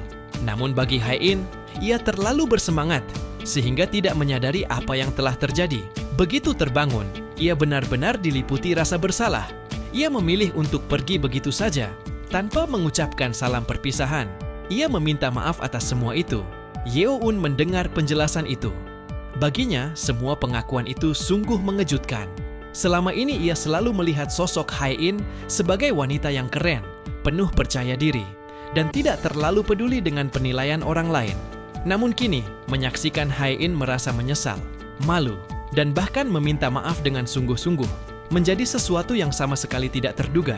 Justru karena itulah, Yeon merasakan sesuatu yang berbeda. Ia merasa sisi Hae-in yang penuh penyesalan itu terlihat sangat lucu.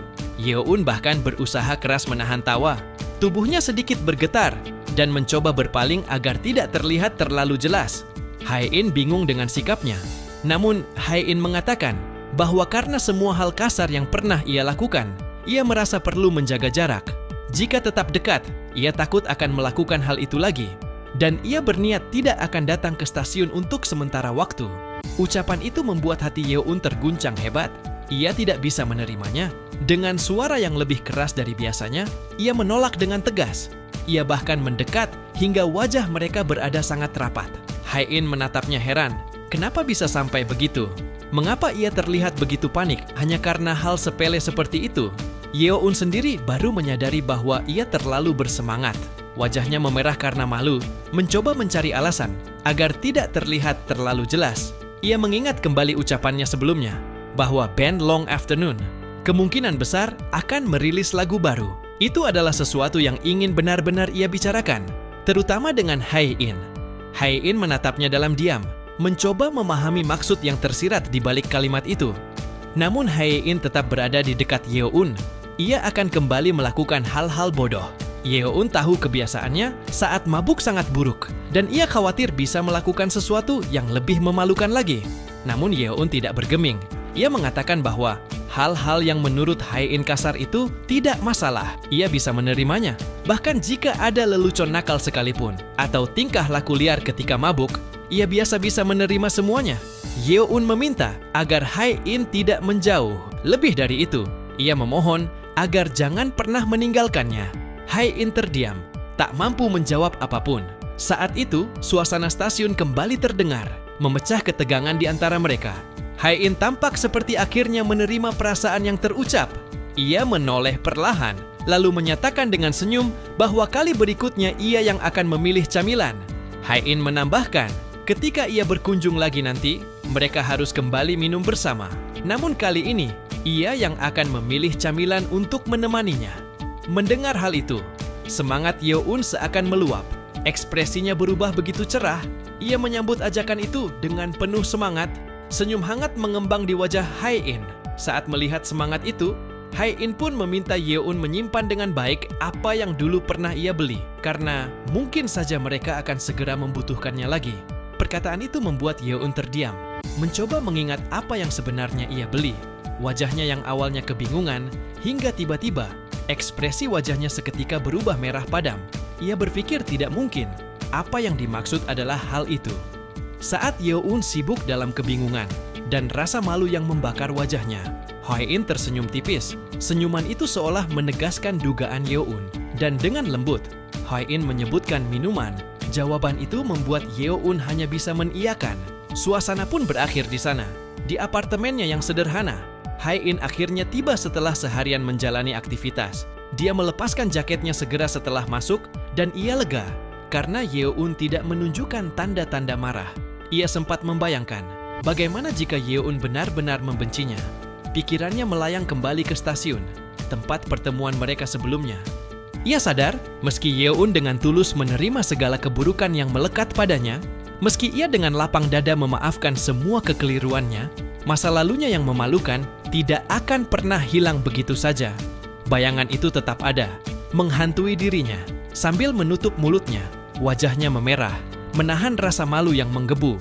Ia mengutuk dirinya sendiri. Karena sikap yang dianggapnya begitu memalukan, ia menutupi wajah dengan bantal. Ia merasa terlihat seperti orang mesum. Keheningan kembali menyelimuti. Ia berpikir, bagaimana jika saja ia tidak tertidur waktu itu?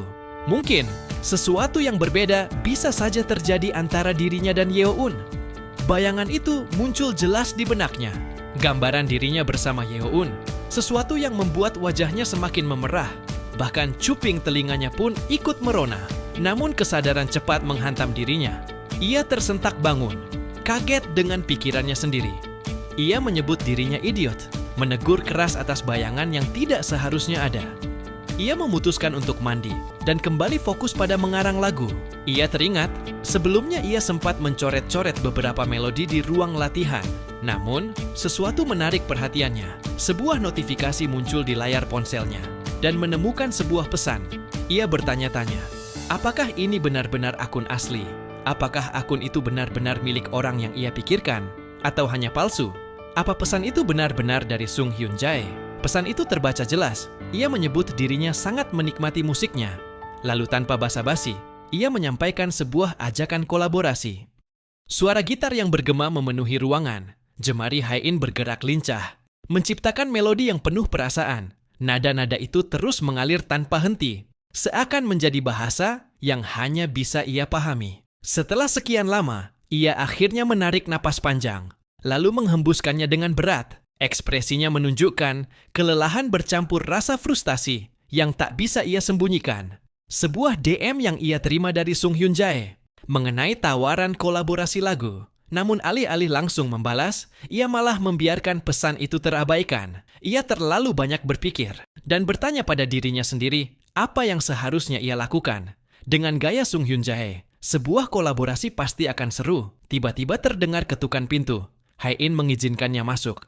Dengan senyum ramah, pamannya bertanya apakah ia masih sibuk berlatih. Hai-in menjawab bahwa ia hampir selesai. Lalu balik bertanya, apa yang membuat pamannya datang? Pamannya menjelaskan bahwa ia ingin memesan makan malam. Sambil berpikir sejenak, ia menawarkan menu pedas, sebuah hidangan Haeteokbokki. Mendengar itu, Hai-in seolah menimbang, apakah ia benar-benar ingin makan makanan yang pedas malam ini? Namun akhirnya ia setuju, bahkan dengan semangat lebih besar dari pamannya sendiri. Tak lama kemudian, mereka berdua sudah tiba di sebuah restoran. Sang paman mencicipi terlebih dahulu. Menurutnya, rasa Haeteokbokki itu benar-benar sempurna untuk mengusir rasa stres yang menumpuk. Ia kemudian menyuruh Hai-in untuk segera ikut makan. Takut makanan itu keburu dingin. Hai-in pun mengiyakan. Namun meski tangannya bergerak, pikirannya justru masih melayang entah kemana. Apa yang harus ia lakukan dengan tawaran kolaborasi itu? Rasanya tidak sopan jika membiarkan terlalu lama. Sehingga ia merasa harus segera membuat keputusan. Sang paman yang memperhatikan perubahan ekspresi wajahnya, ia menduga makanan itu kurang pedas. Ia akan memesan level pedas tertinggi. Mendengar itu, Hai-in buru-buru mengatakan bukan itu penyebabnya. Ia akhirnya mulai menjelaskan, menceritakan apa yang sebenarnya membuat pikirannya kacau. Ia mengaku baru saja menerima tawaran kolaborasi dari seorang musisi besar. Sang paman terkejut mendengarnya. Baginya, itu adalah kesempatan emas yang tidak boleh disia-siakan. Namun, keponakannya tampak ragu. Ia menjelaskan bahwa tawaran itu datang begitu mendadak sehingga membuatnya agak ragu. Sang paman pun bertanya apakah musisi itu meminta sesuatu yang tidak masuk akal. Tetapi Hae-in menjelaskan bahwa masalahnya bukan itu. Justru sebaliknya, ia sangat mengakui betapa hebatnya Sung Hyun Jae. Ia sadar jika benar-benar kolaborasi itu terwujud, namanya pun pasti akan ikut terangkat. Dan justru itulah yang membuatnya gentar, karena artinya ia juga akan disorot. Ia takut wajahnya dikenali publik, sesuatu yang selama ini ia hindari. Mendengar itu, pamannya terdiam. Pamannya ingin mengatakan bahwa kekhawatiran itu tidak perlu. Hae-in seharusnya melangkah maju dengan penuh semangat. Namun lidahnya tertahan, karena ia tahu masa lalu gadis itu, ingatan menyakitkan dari masa kecilnya kembali membayang. Ia teringat bagaimana Hae-in pulang dari sekolah dengan mata penuh air mata. Ia tahu betul bekas luka itu masih tertinggal di dalam hati keponakannya. Meski sudah bertahun-tahun berlalu, ia pun tak tahu pasti apakah rasa sakit itu masih menyiksa keponakannya atau tidak. Namun ia yakin sisa-sisanya tetap hidup di dalam dirinya. Tapi sebagai seorang paman, ia berharap Hae-in bisa segera melepaskan beban itu dan berani membentangkan sayapnya lebih lebar lagi. Dari sudut pandang seorang musisi, ia tahu betul betapa berbakatnya gadis ini. Pamannya mulai memberi saran. Menurutnya, akan jauh lebih baik jika Hae-in mencoba bertemu langsung. Dan cara itu lebih baik daripada sekadar dipikirkan. Orang itu pasti bisa memahami posisi Hae-in, bahkan mungkin bisa membantu menemukan jalan keluar dari kebuntuan yang sedang dihadapinya. Sekalipun pada akhirnya kolaborasi tidak terjadi, kesempatan ini bisa membuat hubungan yang lebih dekat. Hae-in merenungkan ucapan pamannya. Pamannya dengan semangat. Ia bisa sekalian meminta tanda tangan dari musisi terkenal itu dan bisa dipakai sebagai bahan promosi studio mereka. Mendengar hal itu, Hae-in ia menolak keras ide tersebut dan menganggapnya sebagai iklan palsu yang tidak pantas dilakukan. Hari pun berganti malam. Seperti biasanya, Hae-in berjalan pulang menuju stasiun kereta. Ia hanya menghabiskan waktu untuk memikirkan hal ini. Ia menyalahkan dirinya karena tidak sempat mengatur garis gitar untuk lagu barunya. Namun, matanya tertuju pada sebuah iklan yang menampilkan wajah seorang selebritas terkenal. Pikirannya langsung dipenuhi dengan berbagai pertanyaan. Bagaimana mungkin para selebritas bisa bertahan menghadapi begitu banyak penilaian dari orang lain?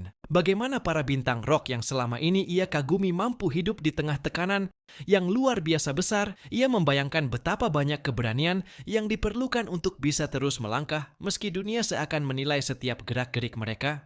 Sesampainya di kereta, ia melihat Yeon sedang tersenyum sambil menggunakan tangannya sendiri. Pemandangan itu membuat Hae-in terdiam dan penasaran apa yang sebenarnya sedang dilakukan olehnya. Ternyata Yeon menyambutnya dengan riang. Ia mengatakan bahwa hari ini ada program kerja khusus dan ia baru saja selesai mengikuti pelatihan wawancara. Hae-in bingung dengan apa yang ia lihat. Yeon kemudian menjelaskan, yang sedang ia lakukan hanyalah latihan ekspresi senyum alami. Senyuman bisa memberikan kesan yang baik dan juga berusaha mengendurkan otot-otot wajahnya agar terlihat lebih rileks. Hae-in yang penasaran kemudian meminta untuk melihat brosur yang dibawa Yeon. Yeon memberikan brosur itu sambil mengatakan bahwa isinya tidak terlalu penting. Namun saat membacanya, Hae-in terkejut melihat betapa banyak hal yang harus diperhatikan hanya untuk satu wawancara saja. Yeon menjelaskan bahwa masih ada banyak persiapan lain yang harus dilakukan. Ia harus memperkenalkan dirinya dengan cara yang mengikuti tren. Dan semua itu dirasakannya sangat menyebalkan.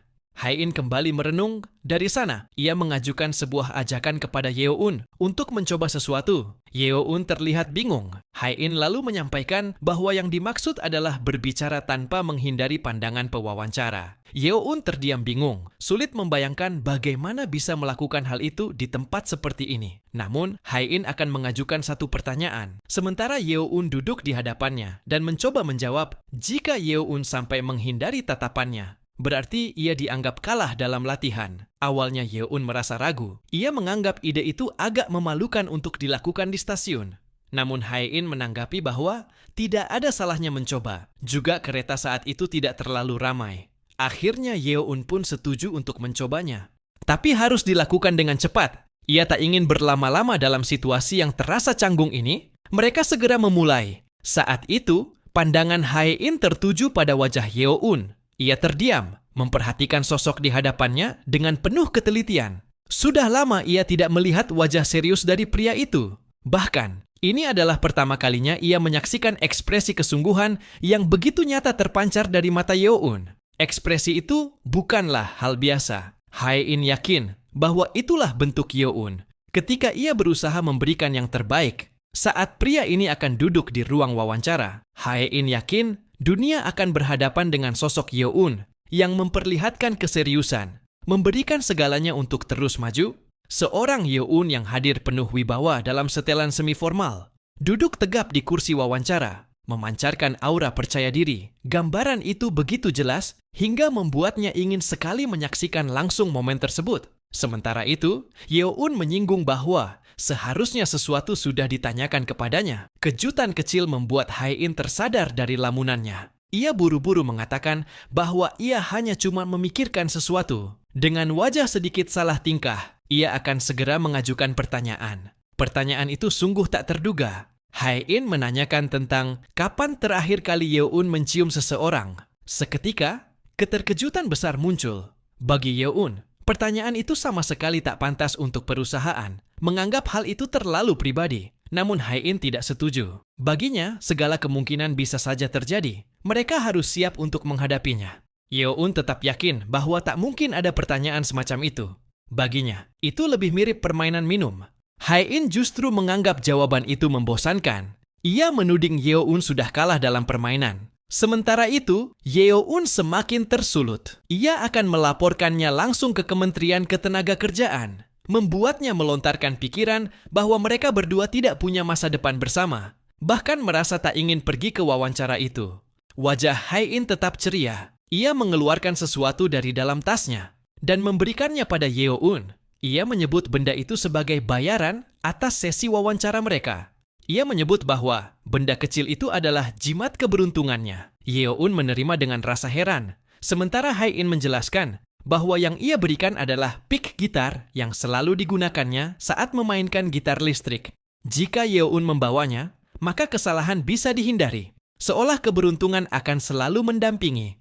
Karena ia menyimpan energi dari latihannya, ia menyemangati Yeon agar membawa pick tersebut dan sukses dalam wawancaranya. Yeon menatap lama pada benda itu. Dalam pikirannya, ia menyebutnya sebagai pick ini milik Hae-in. Ia berterima kasih tulus, berjanji akan membawanya saat wawancara berlangsung. Senyuman tulus Hae-in pun muncul, disertai anggukan hangat yang memperlihatkan keyakinan terhadap pria di hadapannya. Namun, Hae-in dengan polos mengatakan, ketika Yeon gugup, lubang hidungnya bergerak kembang kempis. Pernyataan itu membuat Yeon tidak percaya. Namun Hae-in menegaskan dengan tawa ringan, menyuruhnya melihat di cermin. Jika tidak yakin, di tempat lain, suasana berbeda terjadi. Sebuah studio musik, seseorang tengah asyik mengerjakan lagu. Tiba-tiba bunyi notifikasi terdengar dari ponselnya. Ia mengambil ponsel itu, membaca DM yang baru masuk, lalu tersenyum tipis. Isi DM sebuah keputusan dari Long Afternoon. DM itu bertulis, ia akan memikirkannya setelah wawancara selesai. Ia menyebutkan keinginannya untuk melakukan wawancara lebih dulu, serta permintaan untuk menandatangani sesuatu. Menurutnya, orang yang menulis pesan itu benar-benar unik. Suasana kota masih terasa segar dengan cahaya matahari. Hae-in berdiri sambil memegang ponselnya. Ia memastikan bahwa tempat itu benar-benar sesuai dengan alamat yang diberikan. Ia menatap layar, bertanya-tanya di lantai berapa studio itu. Langkahnya terhenti ketika sebuah suara memanggilnya. Untuk memastikan ia benar-benar Long Afternoon, lalu Sung Hyun-jae menyapanya dengan ramah, memperkenalkan dirinya, dan sempat bertanya apakah kesulitan menemukan lokasi. Hae-in menjawab dengan tenang bahwa berkat petunjuk Google Maps, perjalanan menuju tempat itu tidak terlalu sulit. Jawaban itu membuat Hyun-jae sedikit lega. Ia tertawa kecil dan mengakui bahwa geng di daerah itu terlihat serupa. Bahkan dirinya sendiri kadang masih bingung. Hyun-jae juga sempat bertanya apakah Hae-in datang sendirian. Ia teringat bahwa dalam DM, ia bagian dari sebuah band. Hae-in memang terbiasa bekerja sendiri. Anggota band lainnya hanya membantu dalam proses rekaman dan menyusun lagu. Hyun-jae tampak kagum. dan itu berarti seperti seorang one-man band. Hae-in mengiyakan, setiap orang memiliki kegiatan masing-masing, bahkan drummernya masih berstatus mahasiswa. Pria itu memahami situasi itu. Ia menyimpulkan bahwa Hae-in adalah seorang anggota band, namun juga seorang artis solo. Ia kemudian mengisyaratkan agar Hae-in mengikutinya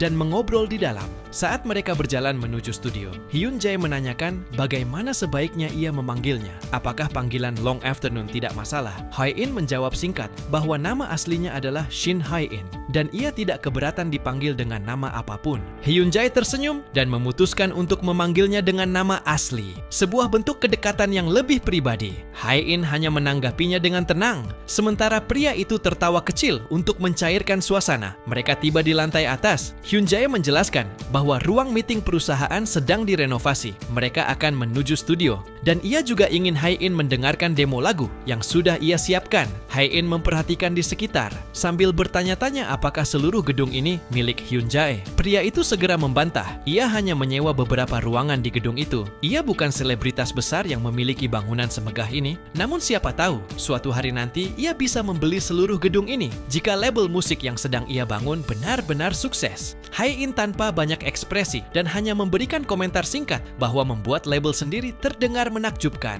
Reaksinya tenang, terlalu biasa untuk ukuran seseorang yang baru mendengar sesuatu yang besar. Hal itu membuat Hyun-jae sempat terdiam. Ia bertanya-tanya apakah Hae-in tidak tertarik dengan rencananya atau justru merasa yakin bahwa ia mampu meraih kesuksesan tanpa perlu bergabung dengan siapapun. Ia menyimpulkan bahwa Hae-in bukan tipe yang mudah diyakinkan. Ada sesuatu yang misterius dan kuat dalam ketenangannya. Namun, ketenangan Hae-in bukan karena sikap acuh atau kesombongan, melainkan karena kelelahan. Ia begadang menyusun lagu baru, dan ia berharap pertemuan ini bisa selesai dengan cepat agar ia bisa tidur sebentar di ruang latihan. Mereka akhirnya tiba. Hyun-jae membuka pintu dan mempersilakan Hae-in masuk. Ia menawarkan kopi, minuman soda tanpa gula, bahkan bir jika Hae-in menginginkannya. Namun, Hae-in menolak dengan sopan. Ia sebenarnya ingin langsung membahas mengenai proyek kolaborasi mereka. Sung Hyun-jae tertawa ringan dan mengingat keduanya telah meluangkan waktu khusus untuk pertemuan penting ini. Tanpa berlama-lama, ia kemudian mulai membahas isi kontrak dan tidak perlu ragu untuk mengajukan pertanyaan jika ada hal yang kurang jelas. Hae-in mulai membaca kontrak tersebut dengan seksama. Setelah beberapa saat, ia ada satu hal yang ingin ia tanyakan. Ia menyinggung mengenai kemungkinan keterlibatannya dalam pertunjukan langsung maupun kegiatan promosi apabila mereka benar-benar menjalin kerjasama. Ia juga teringat tentang penampilan wajahnya. Sung Hyun-jae menatap ke arah Hae-in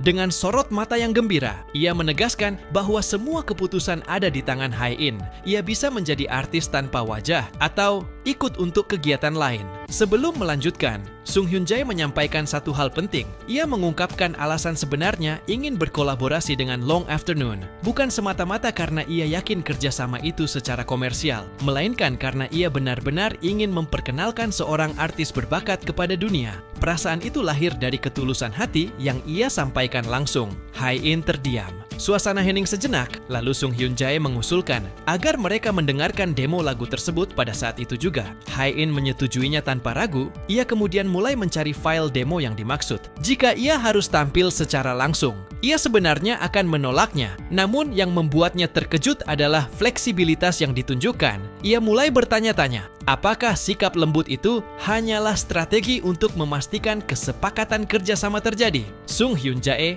akhirnya memutar hasil demo lagu itu. Begitu suara lagu mulai terdengar, alunan musiknya langsung memenuhi seluruh ruangan mereka, menciptakan suasana yang serius dan fokus. Hae-in mendengarkan dengan saksama dalam keheningan, namun raut wajahnya menunjukkan tanda-tanda ketidakpuasan yang perlahan muncul. Ia kemudian menghentikan Hyun-jae sejenak, membuat pria itu terkejut oleh reaksinya. Hae-in menyadari bahwa perannya hanya sebatas menjadi vokalis dalam lagu yang sebenarnya sudah selesai dibuat. Hyun-jae membenarkan hal tersebut. Ia mencoba memastikan apakah lagu yang ia buat memang terasa kurang memuaskan bagi Hae-in. Lagu itu luar biasa, namun ia mengingatkan bahwa proyek ini merupakan hasil kolaborasi, bukan karya satu pihak saja. Dengan penuh semangat, ia meminta Sung Hyun-jae untuk menyingkir. Sung Hyun-jae menurut dengan cepat, sementara Hae-in duduk dan mengikat rambutnya.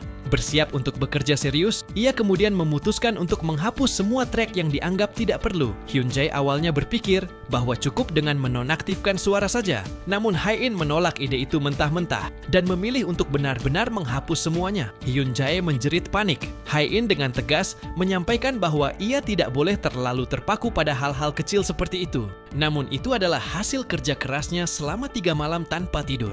Hae-in mengakui bahwa lagu ciptaan Hyun Jae benar-benar sempurna. Jika ia mengacau, semuanya akan berakhir. Tidak ada di mana-mana. Pikirannya membuatnya sejenak terdiam. Namun dengan cepat ia kembali menegaskan keyakinannya. Ia tahu bahwa para penggemarnya tidak hanya mencintai lagu-lagunya, tetapi juga gaya khas yang selalu ia tampilkan.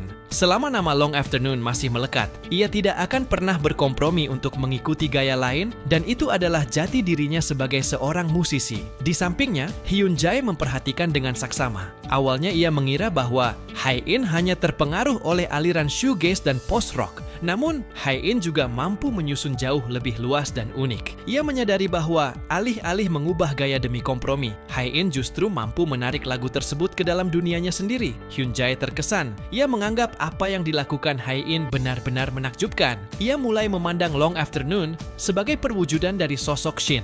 Hae-in itu sendiri, wanita ini adalah seorang seniman yang benar-benar menarik. Ia bisa merasakan potensi besar dan yakin bahwa mereka berdua akan mampu menciptakan sebuah lagu luar biasa bersama. Hyun Jae mencoba memanggil Hae-in yang begitu tenggelam dalam permainan gitarnya. Ia menawarkan untuk mengambilkan bair. Hae-in tanpa ragu dan masih dalam suasana antusias menyetujuinya dengan semangat dan memberikan instruksi agar lirik untuk verse pertama ditulis saat itu juga. Ia menegaskan bahwa hari itu juga ia akan menyelesaikan aransemen lagu tersebut. Sementara itu, di tempat lain, Yeon sedang sibuk mengerjakan tugas belajarnya. Namun, rasa tidak percaya diri mulai muncul. Ia merasa argumen dalam tugasnya terlalu lemah dan khawatir akan kehilangan nilai karenanya. Setelah berpikir sejenak, ia memutuskan untuk berhenti sementara dan mengambil waktu untuk beristirahat. Ia berdiri, meregangkan tubuh, dan menghela napas panjang untuk melepaskan ketegangan.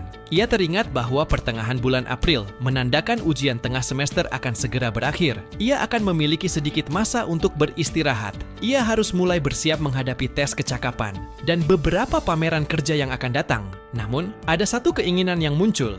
Ia ingin menikmati waktu santai dan minum bersama Hae-in. Yeon berpikir itu bergantung pada jadwal mereka. Tiba-tiba, suara notifikasi ponsel terdengar. Ia heran, menyadari bahwa ponselnya belum dalam mode senyap. Jika bunyi itu muncul saat berada di perpustakaan, saat menatap layar, matanya membesar karena terkejut melihat pesan yang masuk. Malam pun tiba. Di stasiun kereta terakhir, Hae-in duduk di bangku sambil menatap catatan dan rekaman demo sebelumnya. Suara Yeon memanggilnya dengan napas terengah-engah setelah berlari tergesa-gesa. Hae-in menoleh, sedikit bingung melihat Yeon datang dengan ekspresi serius. Yeon segera memperlihatkan layar ponselnya yang menampilkan informasi rilis single terbaru. Dengan semangat membara, ia mengusulkan untuk segera mengadakan listening party. Hae-in terdiam sesaat. Matanya terpaku pada layar ponsel itu. Raut wajahnya perlahan berubah, bingung mencoba mencerna maksud Yeon.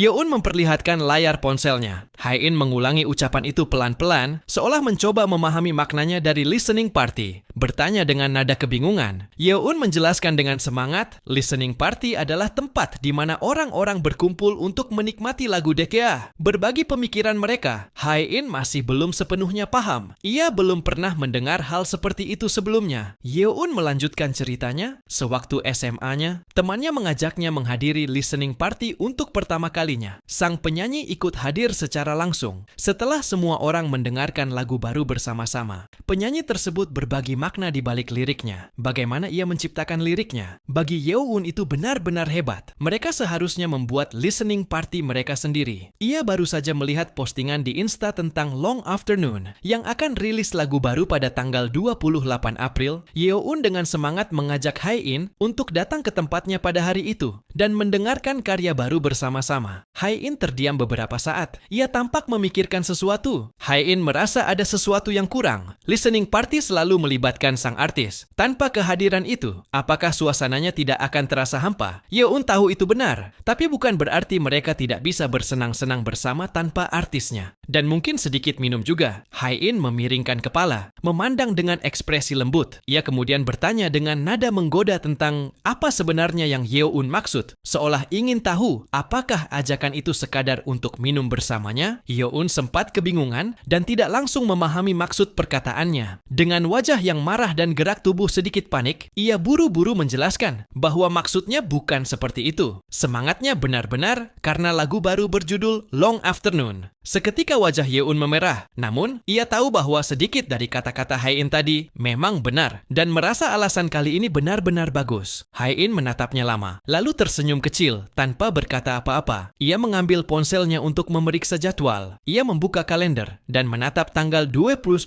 April dengan seksama. Ekspresinya berubah, matanya berhenti di sebuah catatan kecil berwarna merah, dan ia teringat bahwa malam itu telah dijadwalkan sesi rekaman untuk proyek kolaborasi. Ia menyadari bahwa tanggal tersebut tidak mungkin bisa digunakan untuk hal lain, karena dirinya akan berada di studio hingga larut malam. Yeon yang sejak tadi menatap penuh harap, langsung menunduk sedikit, kemudian menanggapi dengan nada pasrah. Hae-in terasa sedikit tegang. Ia mencoba mencari celah dalam jadwal yang padat. Ia yakin masih ada waktu. Ekspresi Yeon berubah. Ia tidak ingin memaksakan apapun, hanya menyampaikan sesuatu yang muncul begitu saja. Karena rasa semangat yang tiba-tiba, Hae-in menatapnya diam-diam. Ada sesuatu di wajah Yeon, semacam ekspresi lembut yang tak sengaja muncul, seperti seekor anak anjing yang kehilangan kesempatan untuk berjalan-jalan di sore hari. Wajah itu sulit untuk diabaikan. Ia menatap jadwal yang padat di ponselnya. Tidak mungkin untuk membatalkannya. Jadwal dengan band sudah sulit diatur. Tidak mungkin untuk menundanya. Setelah beberapa saat berpikir, Hae-in mendekat dan menepuk bahu Yeon. Ia mengusulkan agar mereka minum bersama di lain hari.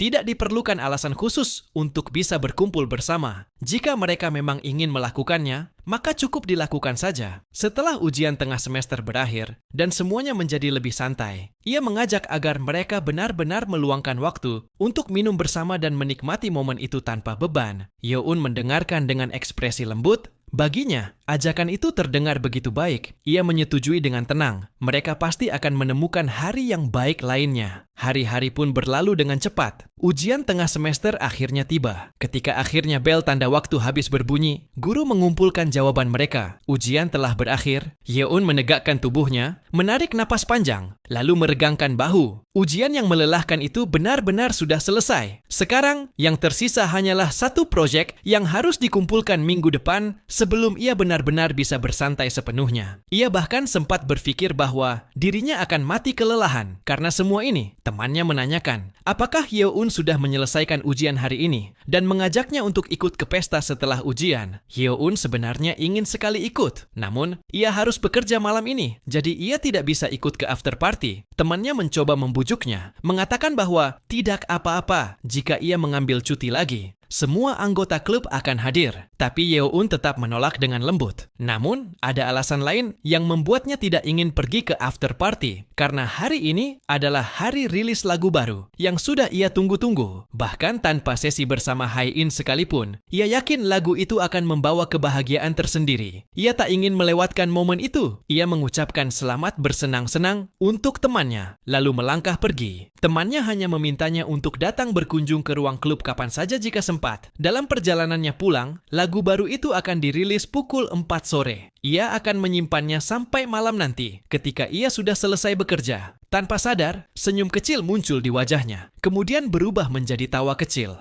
Beberapa orang yang lewat menatapnya heran, dan bahkan di kafe, bosnya sempat menoleh dengan heran. Namun, Yeon tak peduli. Ia terus tawa kecil. Akhirnya, tawa kecilnya pecah lagi di kereta saat perjalanan pulang, menimbulkan pandangan aneh dari orang-orang di sekitarnya. Ia benar-benar terlihat seperti seseorang yang sedang menahan bahagia terlalu lama. Saat sampai di depan apartemennya, tawa itu kembali muncul, kali ini lebih besar. Ia merasa hari ini luar biasa. Setelah menunggu begitu lama, ia membuka pintu apartemen dengan langkah ringan dan masih dengan tawanya. Sesampainya di sofa, bahwa sudah waktunya duduk dan mendengarkan dengan tenang, ia ingin tahu seperti apa mahakarya yang akan ia dengarkan kali ini. Namun, sebelum sempat memutar lagu itu, suara lain menginterupsi suasana. Perutnya berbunyi keras. Ia baru sadar bahwa ia hampir tidak makan apapun sepanjang hari. Ia teringat bosnya memang sempat memberinya camilan di kafe tadi. Tapi tentu saja itu tidak cukup. Ia mungkin perlu memesan makanan. Lagi pula, gajinya baru saja masuk beberapa hari lalu. Ia berpikir tidak ada salahnya